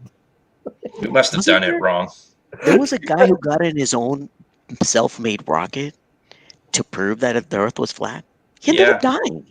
Yeah. He Yeah, died. I had somebody on my show. She Don't was laugh, Daniel. That's not right. she was somebody. No, she was somebody who she covered it, and we went on her channel, looked at because she looks into conspiracy, those kind of things, and like she lives in an area where there's a lot of unexplained like visual anomalies and like all this stuff. So she's and she had a video of that guy, and she talked about it and showed some of the interview where like the guy thought the Earth was flat and he was going to prove it with this homemade rocket, and the parachute just didn't open and his rocket just went out into the desert and just he killed him.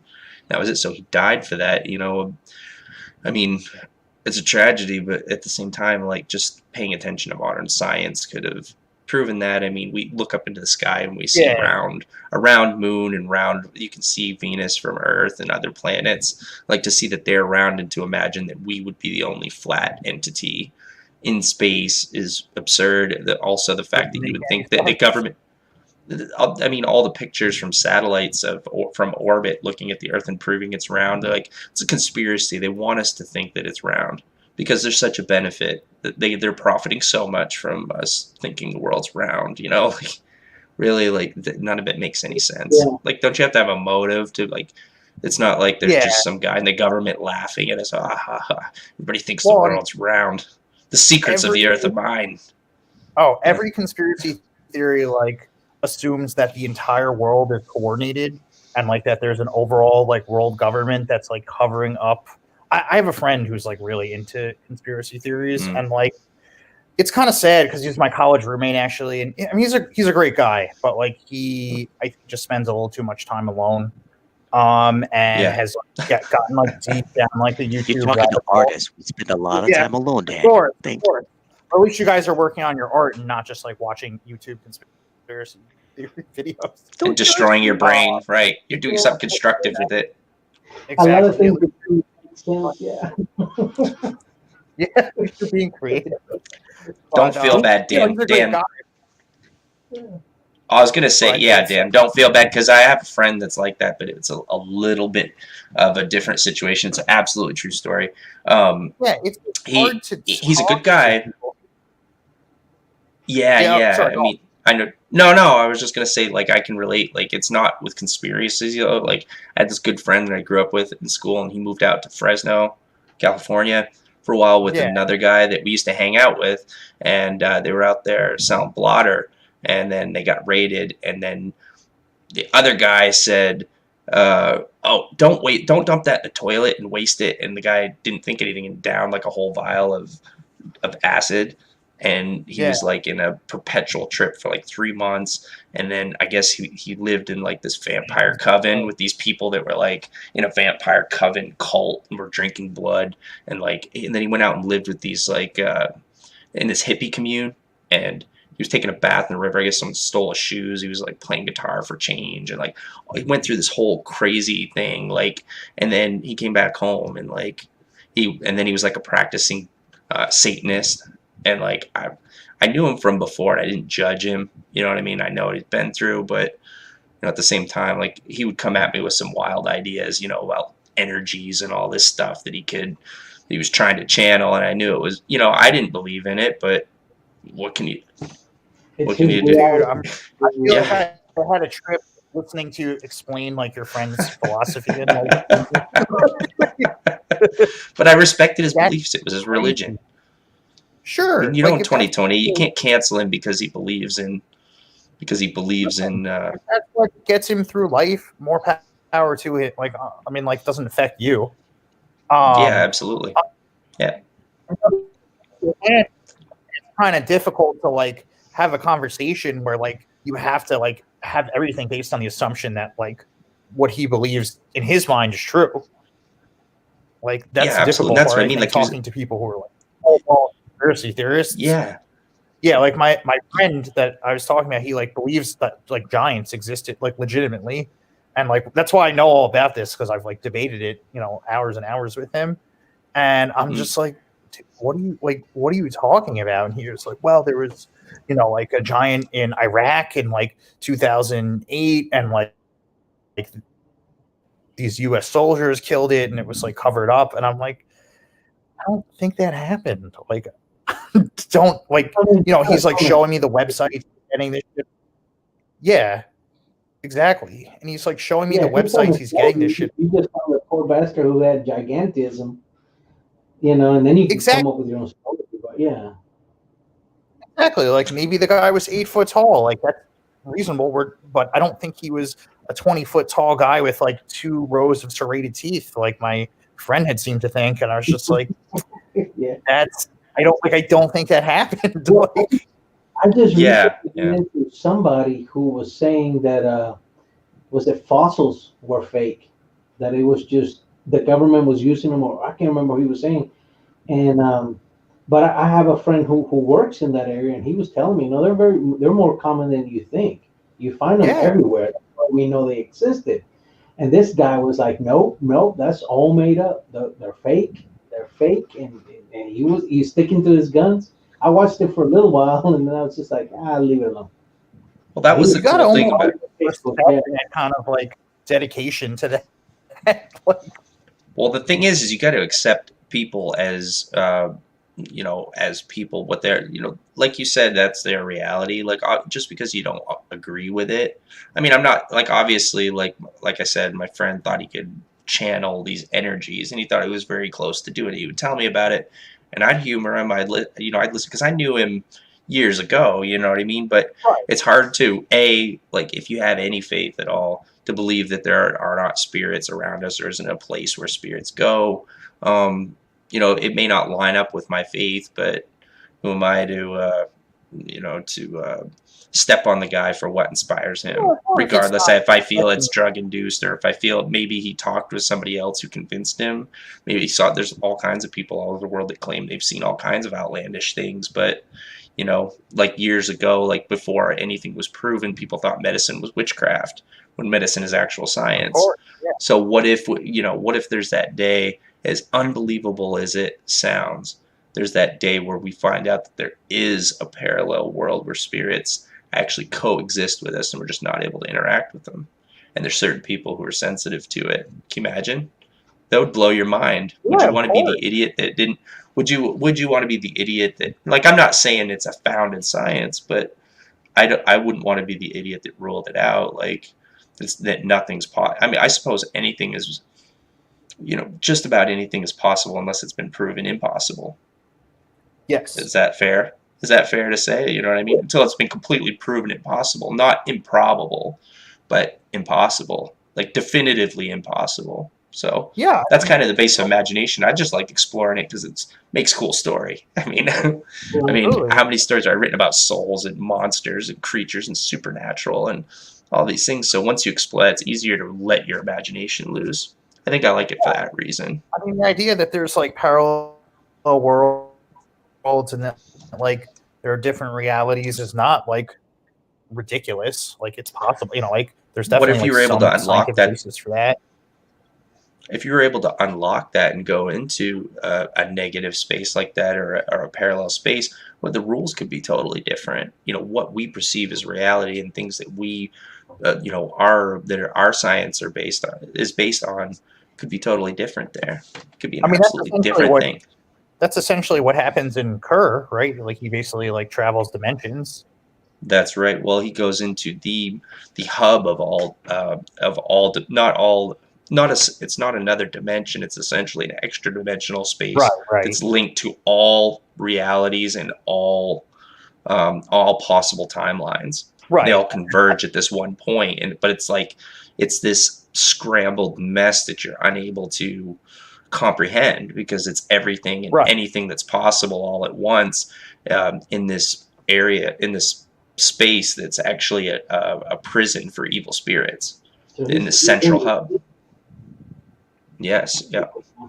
So it was quite a concept. I loved exploring that and we go even further, believe it or not, from that point where we go into actually the science of it, what happens, and that the fact that that the Nexus is actually a sentient, self-aware being is very cool as well, and how it, the personality of it and those kind, woven in the story. It turned out great. I think it turned out better than I'd hoped. I think that's the CCS magic, the collaboration, because Jesse and I spent a lot of time collaborating in Jax as well, and I had a lot of sessions where we collaborated because Immortal Lion's part of the story. So it was challenging, but to get all that information from two, raging minds like John Jacksman and Jesse Hansen, and then take those and put them in this, you can just imagine what happened, right? It's complete. It was a merging of three minds. No, I've read. Yeah, you read it. That's right. Yeah, no, I'm probably playing it up a little too much. Should I tone it back a little bit, guys, or did I take it too far? Okay. No, I felt like I crossed the line. I think we're here to promote ourselves, right? So nothing's off the table. If you don't do it, nobody else will. Yeah. Just shock and horrify and amaze every one of you. I'm going to share something here. When I used to work at nights, I drive home and I listen to this radio show called Coast to Coast AM with George Norrie. And he would put on the most amazing people to talk about their theories about extraterrestrials, aliens, ancient societies, civilizations, all kinds of stuff. And these people, I mean, don't get me wrong, it was entertaining. But at some point, after hearing them for about 45 minutes, it was shocking to understand that these people are not having fun discussing this. They are truly immersed and invested in this belief. And it really, it would sober me up, because I'm thinking, wow, do other people listen to me and think I'm like that? With my beliefs, am I really that funny to everybody else when I say what I believe in? I mean, think about it. You don't want to make fun of that person, because if you do, say, like somebody who's into potions and things like that, you don't want to make fun of that guy, because if you actually run into a situation where you need a potion, you can't go back and ask him for help after you make fun That's of him. true. If I want to go from 5th level to 6th level, I need a potion. That's true. Always be friendly to anybody. So when you have a coworker that snaps, if he's your friend, he'll call you to, that way you can relate the day he snaps and decides to shoot up the place. So you don't want to be the one who made fun of him, because that's what he's going to be. That's right. Hey, remember, I drank your potion, right? We're cool? Yeah. When he goes postal, you want to be on his good side. So what you're saying, Rick, is that weird guy. You don't want to join in making you don't want to join in making fun of them because they're. No. Are you saying that guy might be a higher percentage of going postal than others? So you're playing odds. I hear you. You want to play the odds. I want to show up and what happened? The unstable guy who comes in, half of his hair is messed up. He looks like he just rolled out of bed and came straight into work. Looked like he was up all night with nightmares. He eats his food with his fingers at lunchtime. Eats SpaghettiOs with his fingers. Situations on a daily basis.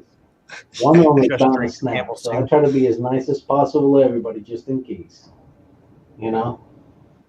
Yeah, I agree. Yeah, you don't want to antagonize people. Just in general. Yeah, and you don't want to be it.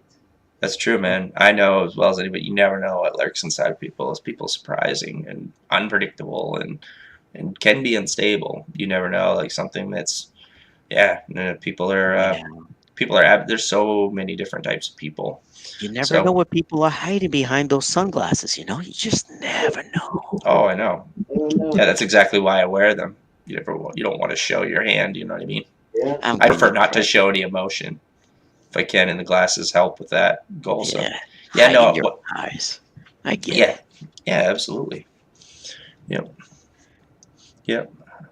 Yeah, I'm actually pretty tired, but no, I noticed I just wear. I'm really tired. One thing, and also running the stream, and like when I'm promoting during the stream, and clicking on things, and my camera's off to the side, and my eyes are darting all over the place, and it's just.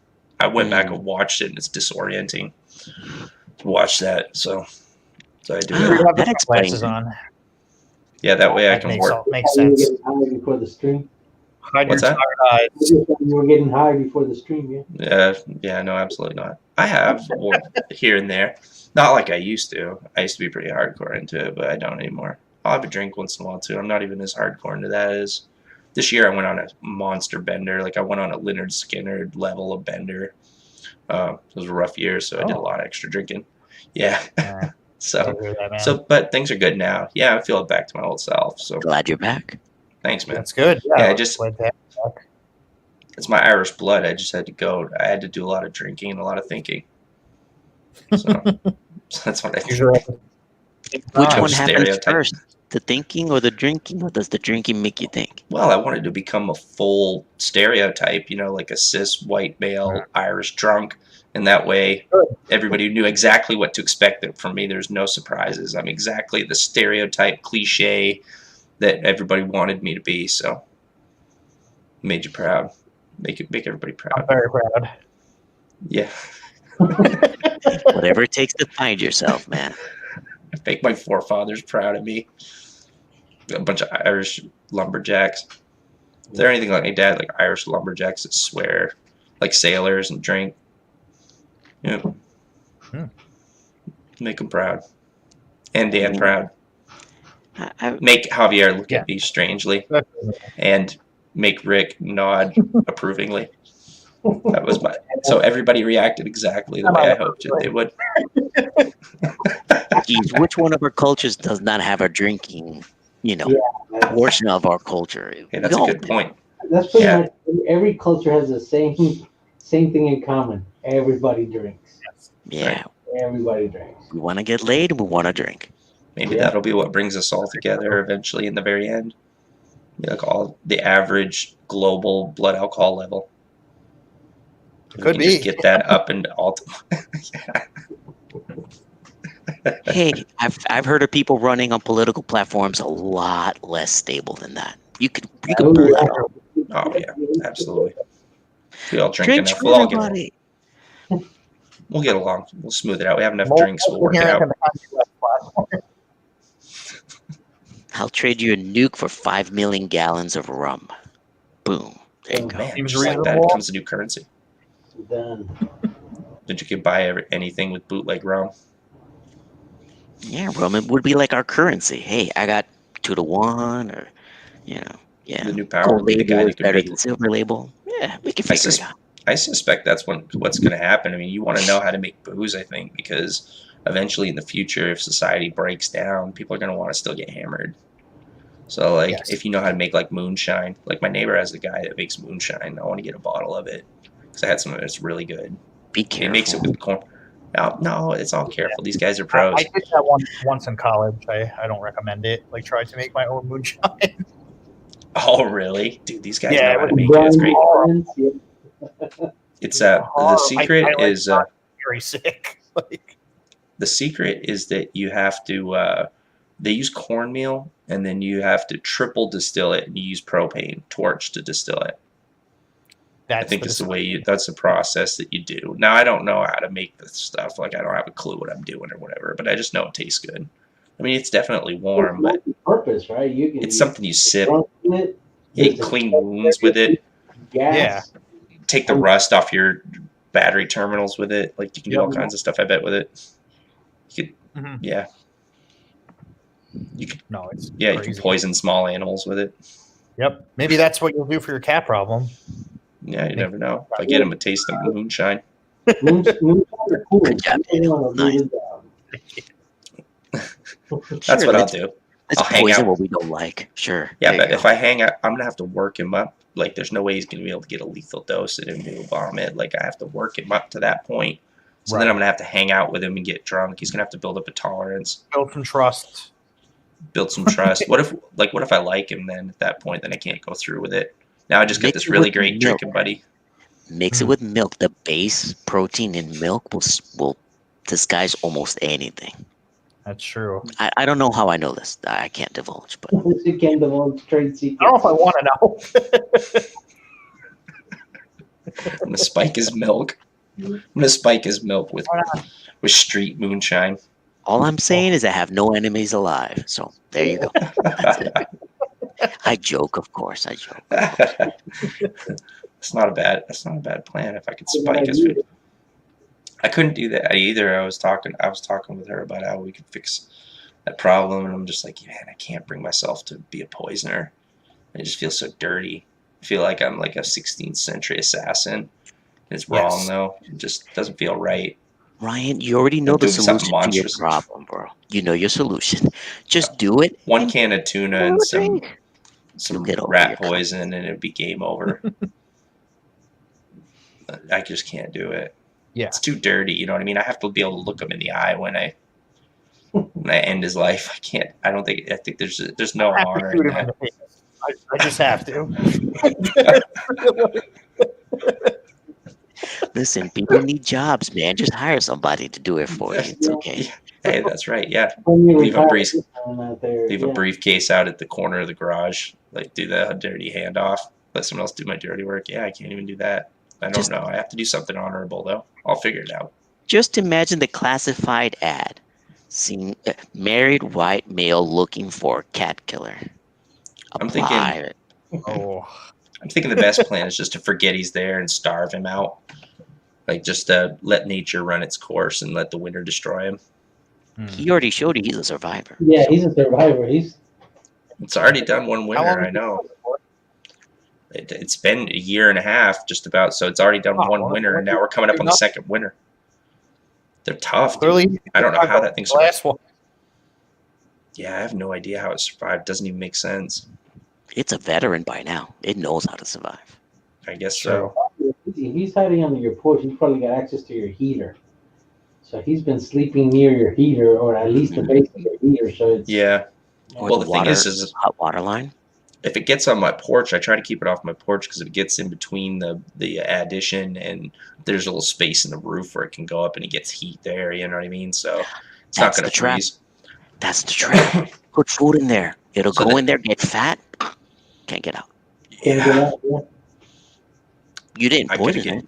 I got to get animal rescue over here to take care of it. It's driving me nuts, man. If we leave a bag, it's just waiting. Like, if a bag trash, like if it doesn't get straight to the garage, we have to take it straight there. If like someone leaves a door open, when the kids grab a shovel or do some kind of thing, leave the door open, like the bags are torn up. It goes in there and just find like pork chop bones and like stuff. It just cleans everything right to the bone. It'll gorge itself and probably live for like 2 weeks off of the stored fat. Like, things fucking pain in the ass, dude. I'm telling you, they're fucking little survivors. Tough little fucking things. I almost feel guilty thinking about multiple ways of getting rid of your cat. I don't know. Hey, don't call it my cat, Javier. Hey, let's not take it too far. Don't call it my cat. This is just a feral fucking animal that showed up at my place one day. He's like, your cat. Don't even fucking say it's mine. Live in that place. That's all. Adopted you. He'll make that call. You try to hurt him. He's like, all right, this guy's got to go. Yeah. You know, there's no more string. It ain't my cat. Drop out. He'll be like, tonight on the street. Tail swing by and everything goes dark. This fucking little bastard was sent to me from hell. It's absolutely not my cat. It's a monster that lives around my home and rips my trash up and opportunistically living off of my family somehow, any way that it can. Torches and pitchforks. I think during the summer. I think I figured out I get a soft spot for it. I get pissed off in the winter when it's like, but then in the summertime it's killing mice, so we're not having as many mice problems. We didn't have as many this year. Like, you get mice problems in the winter because they try to come inside, you know. So they find their ways up into the house, or they find a way to try to get in. You know what I mean? We had to set traps and stuff. It's, you know, it's what it is. And you live out when you live in the sticks. What's that? How big are the mice around? They're just field mice. We don't have rats or anything. They're just like field mice. You can prep them with paper bags. Yeah. I had a mice problem. I lived at this place. We had a mice problem. Yeah, I set up a whole bunch of paper bags. You set them on their side and put peanut butter at the bottom. And when they come in to eat, they'll tip the bag over. And once they're in it, they can't tip it back. They don't have enough body weight for it. Caught a whole bunch of them like that. My wife couldn't believe it because I told her you catch them. And she, no, you can't do that. About the fifth one that I caught, she was like, "No, we're getting rid of them. We're getting traps." Because then she didn't have the heart to close the bag and throw it outside. But I mean, it was a losing battle. One night I remember coming in from work and I could see him coming from the field and throw it. I'm like, "Oh, it's time to move." Yeah, but I can't believe that would work. Why can't they chew through the bag? After about a week or two, it's like, no, this. They can't. They don't try to chew through the bag or try to jump out or do anything, climb. No. Dude, these things are crazy agile. Like, I didn't think they were that agile. Like, I saw one. The way I knew how to, like, I knew to trap them. I saw one night. I was walking in the kitchen, and it was, I was like, there was one light on, and it had some light shining behind my stove, and it was actually crawling like face down the cord, the whole entire length of the cord, like in the shadow. Like, I saw it go head first, climb down the cord of the, and then jump onto the floor. So like they can literally climb upside down, downward, like run basically on a full sprint down a cord. Surface, yeah. I was like, holy fuck, dude, like that's crazy. Yeah, if I did that, I'd be dead. I would break my neck instantly trying to climb head first and on a like full speed. Like, I'm surprised that bag stopped it. It's like roaches. When you get an infestation, you either need help or you just gotta burn the place down or leave. Burn it down and claim the insurance. Now we're gonna talk about man, that my now. favorite topic, insurance. Man, We'll that's talk what I about do more for crimes on my channel. Yeah, I had a. Just what I wanted to do, Rick. Talk about more crime on my channel. How to do it? I know a guy that knows a guy. You know. Well, gentlemen, this guy has to go to sleep. I got to work in the morning, so keep the good work up. Yeah. Ryan, take care of your problem, your feral cat that you don't like. Yeah, that I'm stuck with. Some friends over Sure. Christmas. Yeah, we're Thanks for your expecting an advice, update Javier. on the cat. I'll keep you updated, sir. I know what you're hitting around at. Yeah, I'll keep you posted. Thanks for your advice. and if you can, take video of it and share it with us. I like to see proof of death. So yeah. Okay. Please Yeah, I'll bring make it sure that we. to the next stream. I think the audience would like to know. Yeah, we'll make sure everybody knows what happened to this feral creature. Here's some brand new comic work, and hey, dead cats. Woo. Okay. Yeah. Good night, everybody. See you later. Take care, guys. All right. Good night. Good night. Good night, Javier. I think Javier just described a great evening. Talk about comics and dead cats. I think he's onto something there. There we Yeah, go. Brett said, don't accept any milk from Javier. I instantly feel regret that I didn't name my channel Comics and Dead Cats. Is that wrong? You'd have double the subscribers if you had done Absolutely. Yeah, no, exponentially would have been more successful. I know it for a fact.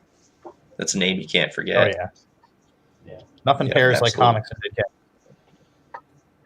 Yeah, that's right. It is a perfect harmony. Hey, you want to show? Hey, Rick, you want to show your artwork again? Because Dan wasn't in. Oh, he was in there? Yeah. Yeah, I'll share your screen. If you want to give me a second, I just need to hit the bathroom because I'm drinking energy drinks and I'm ready. I gotta hit the bathroom and I'll be right back in a second. I'll wait though and share a screen so Rick can describe what he's got going on. Now these are the this is the page for CG Jumpstart. We're gonna be doing 4 of these. Oh, We've got yeah. I was time. going to ask how that was Yeah, going. the book's been changed to Jumpstart, and it's going to be released. Originally, it was supposed to be its own campaign, but the editors spoke with me and said that they are going to be releasing it in February with Gat Hanzo's graphic novel Bullet Maker. So he does great. Vestige, and they're shipping Vestige 2, and Bullet Maker is actually a part of the story. This is how it was explained by these guys, that it's part of the story, but it actually takes place in the future, and it's all part of the same universe. So Bullet Maker is like an aspect of the story. As they go forward, it's going to play into the rest of the story. So they were going to be releasing that, and then they're going to make Jumpstart magazine a part of the campaign, which I like that idea. And the reason why is because because why try to run 2 campaigns like that for a magazine and then for a graphic novel? This is a highly anticipated graphic novel. His work's really good. He's a talented writer. I have Vestige 1 here, and I bought Vestige 2, and I'm waiting for it to ship. He's a very talented guy. Yeah, Why not get onto that established fan base as opposed to having to create an entirely new one around something different?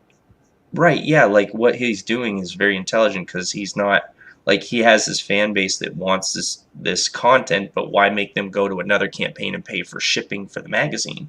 He's already got these Yep. people that are interested in the book, and so Totally and makes they're sense. and his fans are loyal. Like they're interested in both. Like give them a chance to get both books, and you can get it for one shipping cost. So you get Yeah. them both shipped together.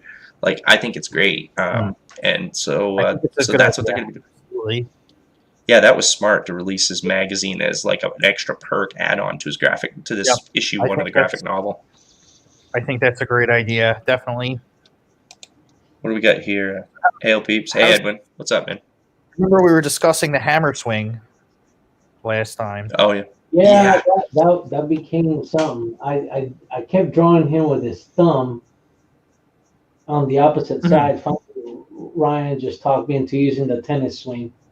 Yeah, and it was my fault though, Rick, because I told him I have to admit I told him a polo swing, and I had no idea because I don't play polo and I never looked at them up close. I just knew they were on a horse swinging a club like device.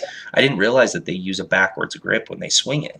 And I was like, Rick showed me up close, I was like, no shit, they swing. I thought it was just I was just using it to describe an underhand swing off the back of the horse. So we had a little confusion there because Rick was right and I didn't really know the sport. So so we got that all straightened out, and then we got it, and I think it looks awesome. He nailed the gore. The eyeball wasn't part of the script. The eyeball coming out was something I just mentioned afterwards because I was like, okay, so in the script he's cleaning out his teeth and destroying the side of his face. Like, why not just have where he's catching? Why not have the eyeball coming out of the socket too, and just make it completely awesome to look at? And I was like, well, you don't have to if you already started drawing it. And then Rick was like, no. He's like, I'll fucking throw it in. Let's do it. So put it right in there. Looks very cool. Going close, Rick, so people could see the gore they're going to get. Oh, hey, wise guys, shut up. Cool, man. How's it going, brother? Thanks for coming by, guys. And there's Rick. Thanks, man, thanks for showing this to us today. Go up close to Rick so we can see that second panel that came out off the horseback. It's going to be awesome. We'll actually go up and show the first. We've already seen the first panel, but for some people that tuned in, take a look on the first panel. Let's see that hammer, like the way it's raised. Oh, yeah, he's coming around there. He's coming in. And then the second panel. Going close so we can see some of that gore. It's going to look good when it's colored, but let's just see it in the inks. Yeah, and then the bottom panel. Rick, what? You don't want to give it? It's all right, man. Show them, man. You're not giving away too much. It's going to be fine. They're going to get to see it colored after. Sketch, so you'll see it once we drop it by. Okay. All right. What the? All right, go ahead. Okay, show us what you want to show us. Okay, yeah, here's the rough. Yeah, I remember this panel. Nice. So you want to see a close-up of the wolf? Oh, coming close on the second panel. I want to see some of that gore up close. Yeah, it looks good. Oh, that's so how good. long is this going to be told? How long is this story? It's beautiful. Look at the detail on that. Wow. Oh, this is only a 4-page story here, but we've got 12 pages in on Jumpstart Magazine. Oh wow. We have the 2 Mammoth Monk pages that Joe drew and that Mickey colored, and then we did a cover page, and Rick did the cover artwork for that. And we did a tribute page for War Campaign. So we've got 3 pages there total, and then we've got 4 Eternitech with a cover page for Eternitech as well. We took the pages for the production that we were going to do. Yeah, and Dan got tied up, and we had those already, but they were unpublished. And so I talked with Jesse, and I was like, "Yeah, man, let's do a preview and show everybody, and I'll write a script specifically just to have it finished up." And so we did that, and now I've got these pages with Rick. This is an original story with like an origin story with Vault. Oh, okay. Okay. I was going to ask. I didn't know who the hero was, but that's cool. I guess that makes who's the people. Well, I wanted it anyway, and like they'd had some content that came in for Vault, and they've been working it, but we haven't been able to get anything that really like we're ready to publish. And so I said, well, just let me do a preview. I'll just do something that's just exclusive for these guys for Jumpstart Magazine. We'll redesign the character, and Rick and I will play around with it. We'll just do a cool story that's fun. It'll be fun to read, but it's an actual origin story, and it fits because there are a lot of iterations of Vault like through the ages, and so like and it fits in with the story. So he said, go for it, man, show me what you got. So I got to do finally, it took me a couple of years. I've been at him every time that he does a preview for him, like, hey man, we don't have any pages for Vault, why don't you let me take a crack, man? I'll take a few guys and we'll do something really cool. And he wanted to stay true to what they were working on, and he wanted to, and there's a lot of collaborators too there. There was like 3 or 4 collaborators in the studio that were working on it, and so yeah, so it's tricky, but I got him to let me do it. I'm glad, because it's going to turn out great. Yeah, for sure, man. Yeah, I think Vault has definitely been like one of the harder characters to nail down, like just over all the years I've been involved in Cornerstone. I think so. Yeah, just hard with the script and everything, because he had somebody working on the script, and they were. It's just hard when you have multiple collaborators and somebody. And then you get another imagination company wanting to go their own direction, and they just had a hard time getting all of it to mesh and come together. I've already read everything we have in house, so I've already grasped the character, and I knew I had something that would work, but I just held it back. Like, you want to hear my idea, and I kind of told him a little bit about it, but ultimately I wanted him just to get to that point where he wanted to see a new look, so that I could just go with it. Sure. Absolutely. I didn't give him too much of it. I just wanted him to trust me, let me just go with my imagination and do what I do, just do something Palmer-ish with it. I guess. I don't know. Well, yeah, I'm excited to see it once you guys have it, have it all ready to go. But this looks great. Rick's nailing the script. Fantastic job. Yeah, he gets every detail in it. I love working with Rick. He gets me. That blood red is going to look awesome. Rick, you're so talented. I love it, man. I love how that came out. I try. Love it, man. And thanks for getting that eyeball too. That's beautiful. Yeah, definitely nice. You didn't have to do that. I feel like. Yeah. So he said, throw an eyeball. I just slung that at him in a DM. I wasn't even sure, but I thought maybe it might have been a little too much. Like, it's pretentious to go that far with the gore, but I think Rick did it very tastefully with the way it came out, if that makes sense. Yeah, definitely. It's not too over the top.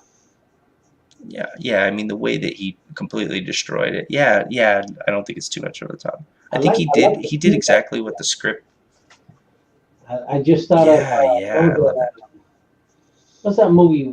Is it Wanted? Where the guy becomes like a gunslinger and he can shoot bullets around people? Was it Wanted? Yeah, I'm pretty sure. That thing where he busts his best friend because he was sleeping with his girl and clocks him over the head with a keyboard. I think it was Chris Pratt that played his friend. That's where I got the idea when he said, "Man, the teeth going around." Yeah, that's the first thing I thought of when he told me that. He said, "I want to see the teeth flying around." I said, "Oh yeah, coming at you, yeah." Oh man, that came out great. That's gonna be so. Love it, man. And the cool thing is I like how you're putting this extra time in for everybody, because we knew it was going to be a closed 4-page like teaser story. It's going to be a complete story, but it's essentially a teaser story. And there's so much more story to this character, and that you're taking that extra time to put that detail in, because we were allowed time. So you're going like microscopic, like getting in there and getting those little. Yeah, I try not to. This is stuff blood spatter and real paper, Holy smokes, dude! That's gonna look cool. Get that colored. Yeah, that's gonna be great. Love it, man. Yeah, because that's the size I've been working at, so I can put a lot of this detail in. Go in close so that everybody, like on the face and the eyeball, go right in close and show everybody the level of detail you're getting when they get Jumpstart Magazine. Oh, well, when it's printed, it's probably going to look somewhat like this at about 25%, maybe a little bit less. So you'll see it like this. But, I mean, to go closer, let me see if I can get it. If we go 100%. Well, I mean, there's only 4 panels on the page, so they're still going to get a lot of that detail there. The colors still make that pop. That's going to be just a high-res file, man. They get it. they're going to get all of that. They're going to be able to see all that up close. When they get in the page, if they really want to get in that far and look at the detail. I mean, while we have the extra time, I appreciate you putting the time into it to give them that. It's going to be nice, man. Absolutely. Yeah, it's going to be cool. Something special for picking up Jumpstart Magazine with Bullet Maker. So I'm looking forward to it. Bullet Maker looks great. Joe Ball. Joe Ball is the artist on it. So, yeah, absolutely, man. Yeah, I dig it, dude. Go down to the other panel. Do you want to describe that? I said I was going to go to the bathroom, but now you had me on the edge of my seat looking at this artwork. So it's exciting, man. I know we looked at it a little while ago, but I could look at it all day. It's fantastic, Definitely. man. It looks awesome. The true collector's item. Like we don't want to put garbage in people's hands. Like our guys are talented. Everybody's been talented. I mean, there's very few people that I've seen that haven't towed the mark, and Jesse Evans like good at getting people there. Like we had some guys that were new when I started, and after they went on to do freelance work and get published. Orlando Bays, who did my cards, he was very new when he started. His line work was still improving, and then he did a comic book, and I think they were awarded. What was it? It was they got a. I'll have to ask Jesse. Yeah, award. It wasn't a Ringo award. It was. I'll have to look back and see, but he was awarded. It was prestigious for comic book that he was an anthology that he contributed to. So to be part of an award-winning team, like it's fantastic. When he started, like he still was improving. He wasn't even consistent, and just stayed with the studio and kept working at it and got better. And but yeah, our guys are good. Love it, man. Love it. Yeah, I can't wait to see more. What do you say? I was gonna say I got to go to the bathroom. If you want to explain the third panel where you started with the roughs, explain what's going on in it. Yeah, definitely. If you want to show for the new crowd that just came back in, and I have to totally go to the bathroom, like down in energy drinks, and I'm ready to bust. So okay, I'll be right back. All right, so with the third panel, it was the way Ryan described it, was you would see Vault in the background hitting a couple skeletons, and their heads are popping off, which is what I got going on here towards the top right. There's a stronghold in the background. I still got to finish drawing that, but I came in today, started drawing it, just didn't use my perspective grid, so it's a little bit crooked, which I'm just going to have to work into the drawing because I don't want to start all over. I put too much time into it. And then towards the foreground, you're going to have some trees, and there's a dead body here. So what I'm going to do with him is I'm going to open his mouth a little bit. He's going to have flies and maggots all over him. He's basically decomposing. Wow. But the vampire that's in the story, she put that is a lily pad flower, whatever, on top of his face to make fun of him, and she ripped his throat out. So that's the next thing I got to work into it. Damn. Yeah, that looks great. I love the perspective. Yeah, I worked on that. I tried different angles, but this is the one that I like the most. So it looks kind of like if you were walking on the swamp and just kind of stumble across the body and the guy fighting in the background, basically. You know? Nice. That's it the looks idea. super good. And we'll see how it turns out. I just got to find the hardest thing for me right now is finding the time. Just because I think we're short-staffed at work, and so I'm working a little extra, and I come home beat. Yeah. But I'm excited about it. I want to get these pages done. I want it to be, this will be if I actually get them to publish, because I haven't had any good luck these past few years. I've done a lot of work that it's just not. I got paid for it, but then the companies went under. Right. Yeah. So, Jesse pulled me out of retirement, and I was like, okay, let's do this again. And just last Christmas, a year ago, I was working on a book that same thing. We got paid for it, and then the company went up, went belly up. That sucks. So this year's been kind of like slow because I want to do it, but then again, I hold myself back just because of that. And it's like, this is going to be something that's not going to publish. Those fears come through that just regular artist book. Yeah. I could totally So just understand. gotta work through. Yeah, just gotta work through it. Whenever I get excited, I just go at it. Definitely, yeah. I mean, if you're inspired, clearly you're very inspired here. It looks awesome. So that's it. Just do it, and hopefully I'll impress some people or some. As long as people like it, it's good. Definitely, and clearly you're putting in the work, so I think it'll be noticed. Like this is not typical amount of detail for far beyond typical amount of detail of standard comic book page. Yeah. No, for future projects, I mean, I like going digital. It's just I fall into that rabbit hole.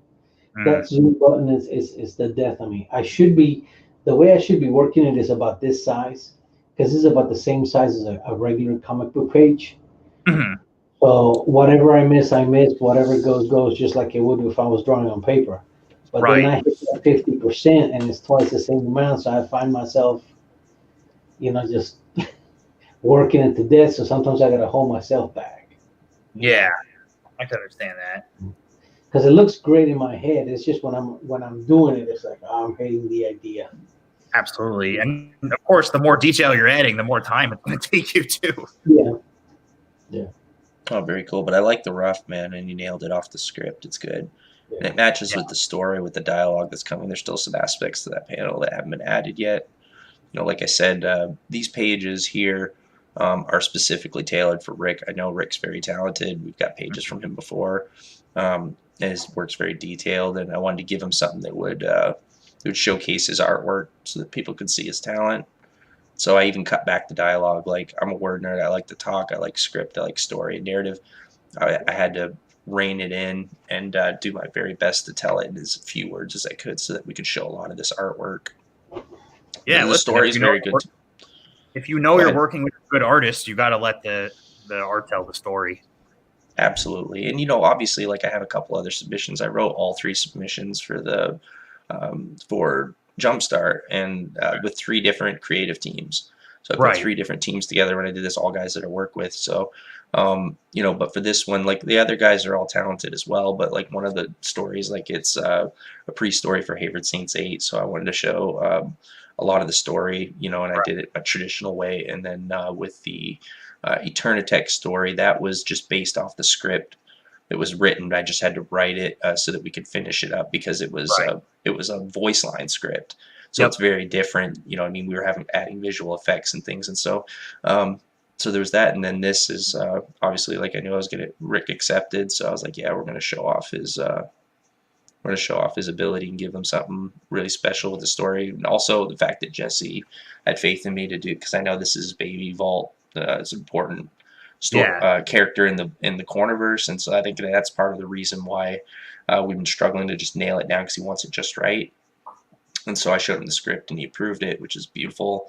So we're good to go. I think he's going to like this version of it.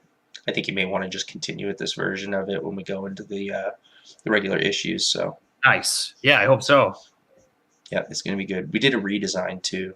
I showed it in another stream, but I did a rough, and then we're going to get Rick's version of that rough that I did. And so sweet.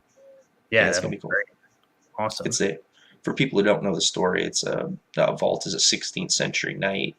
In the original story, he becomes cursed, and so he has to traverse his story while dealing with this curse and having everybody around him betray him and still upholding that oath.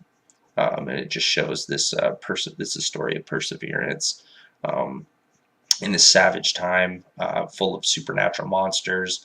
These Templars are appointed by the kingdom to stop these supernatural monsters and fantasy monsters and creatures, terrible creatures, to save this kingdom, to protect this kingdom. And so so you get to travel with him in this curse through this amazing story. I think it's gonna be good. It's exciting. I like that period. I like period stuff, and so it's gonna be good. That's awesome. Yeah, definitely excited to see your version of this finish for sure. Yeah, it's going to be neat. It has betrayal. It has emotion. It has a vampire. It has monsters, and it's going to be cool. And gore. That's all you need. I think so. Awesome. I think we hit all the bases on that one. Yes, sir. I'd say so. Yeah. Listen, guys, I gotta head to bed myself. But it was great, catching up with both of you, and we should do this again soon for sure. Yeah, absolutely. You are welcome anytime. I'm just whenever we do these Cornerstone chill streams, like I just drop the link in the core. Anybody's welcome to show up. I've been looking to catch up with Mickey too, but I haven't been able to nail him down. I mean, to catch up with him in a phone call, like it's just been crazy lately. But I took a week off for Thanksgiving. I didn't do any streaming. Yeah, so that's a good idea. All right, well, yeah. Next time you do one, I'll definitely be there. So thanks, Dan. It's always good having you, buddy. Thanks for coming in. Yeah, absolutely. All right, Ryan. All right, Rick. Have a good one, guys. Have a good night. See you later. Awesome, man. And thanks, Rick, for coming by again. I always appreciate it when all you guys show up. So, and to show us progress. And so this is great, man. I'm not sure how much more progress. We're gonna have to talk it out how much progress we show because we want to leave some of it for the fans. But we definitely, I think where we showed a lot of this, we'll probably show this colored up. We'll just keep showing the first page. I'll get this done, and then as I continue, they just get to see one page. The other three, we'll save it for the book. Yeah, we'll save it for the book. They can see the note that we're gonna hit through all the pages in the story. So yeah, we'll show them this when it's colored. I don't even want to show them anything lettered. I think we'll just keep it a surprise. I mean, with the quality, I think they'll be. I think it might be enough for them to. We've showed some preview from the other pages too. I've kept those mostly. It's tricky. We want to show a little bit, but I want to leave most of the promotion for the guys at War Campaign because this is their magazine. But I felt like it was. I want to show a little bit. Don't want to give away too much. That's up to them. Yeah, that's up to them to do that. But we want to show enough so that you guys know that you're going to get quality. All the pages. I said the other pages too that are approved for the for this relaunch. This relaunch attempt for Jumpstart Magazine are all going to be of quality. And they've got some preview pages going in that I'm not sure. I don't think they've announced yet. They might have. If they have, I'm sorry if I'm mistaken. But there's going to be some cool stuff in there. There's editorials in there. We've got the War Campaign tribute that I did for the cover page for Hayward Saints 8 Mammoth Monk pages. And so, hey, go up a little bit, Rick. I want to show that hit one more time where Vault's smashing a wolf furry.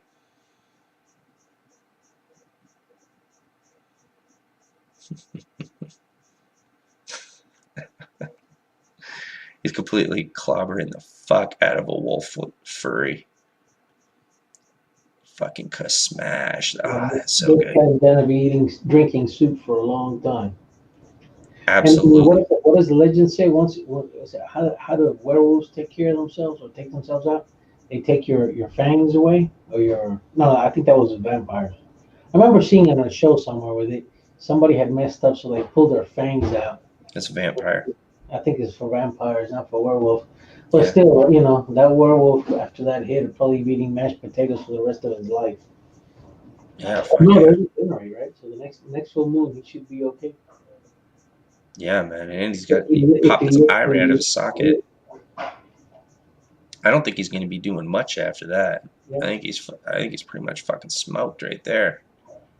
One hit wonder right there. That's in the bleachers, son. That's fucking game over. Yeah. Yep. Love it.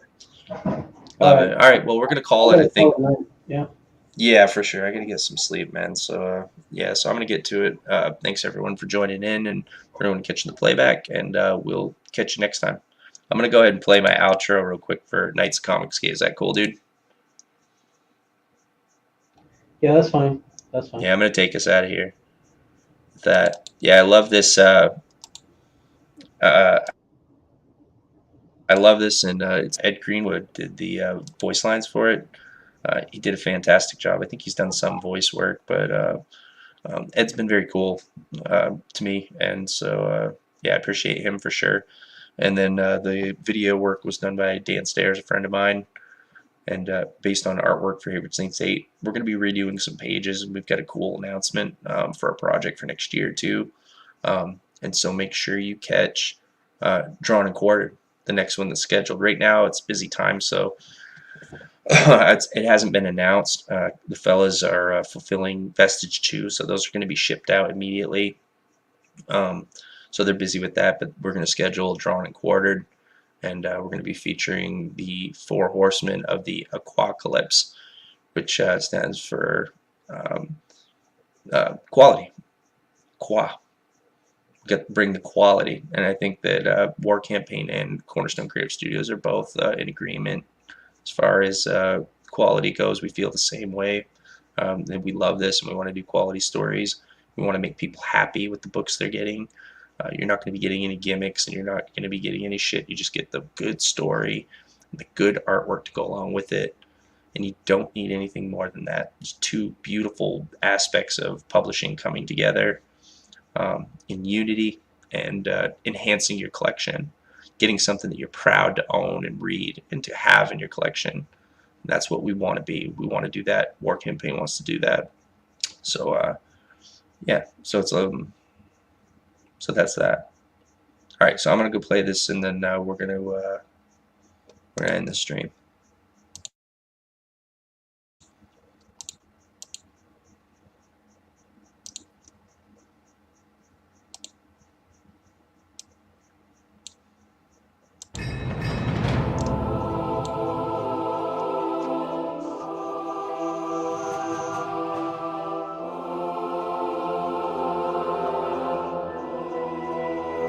Welcome, sisters and brothers in arms.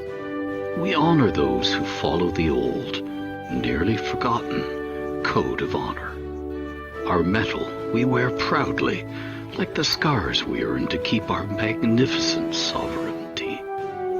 Our reverence to each other is only matched by our incorruptible allegiance to our morality and ideals.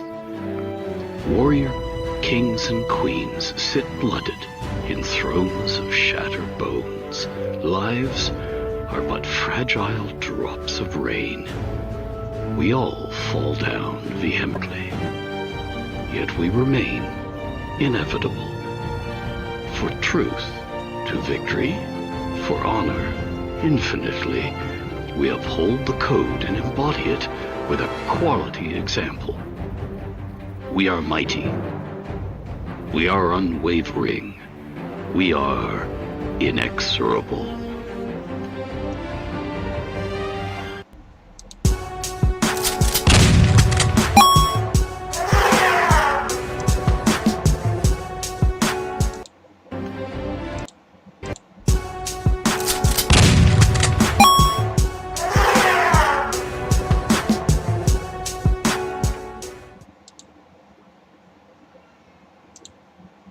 Abso-fucking-lutely. All right, thanks for joining me tonight, Rick. You're welcome.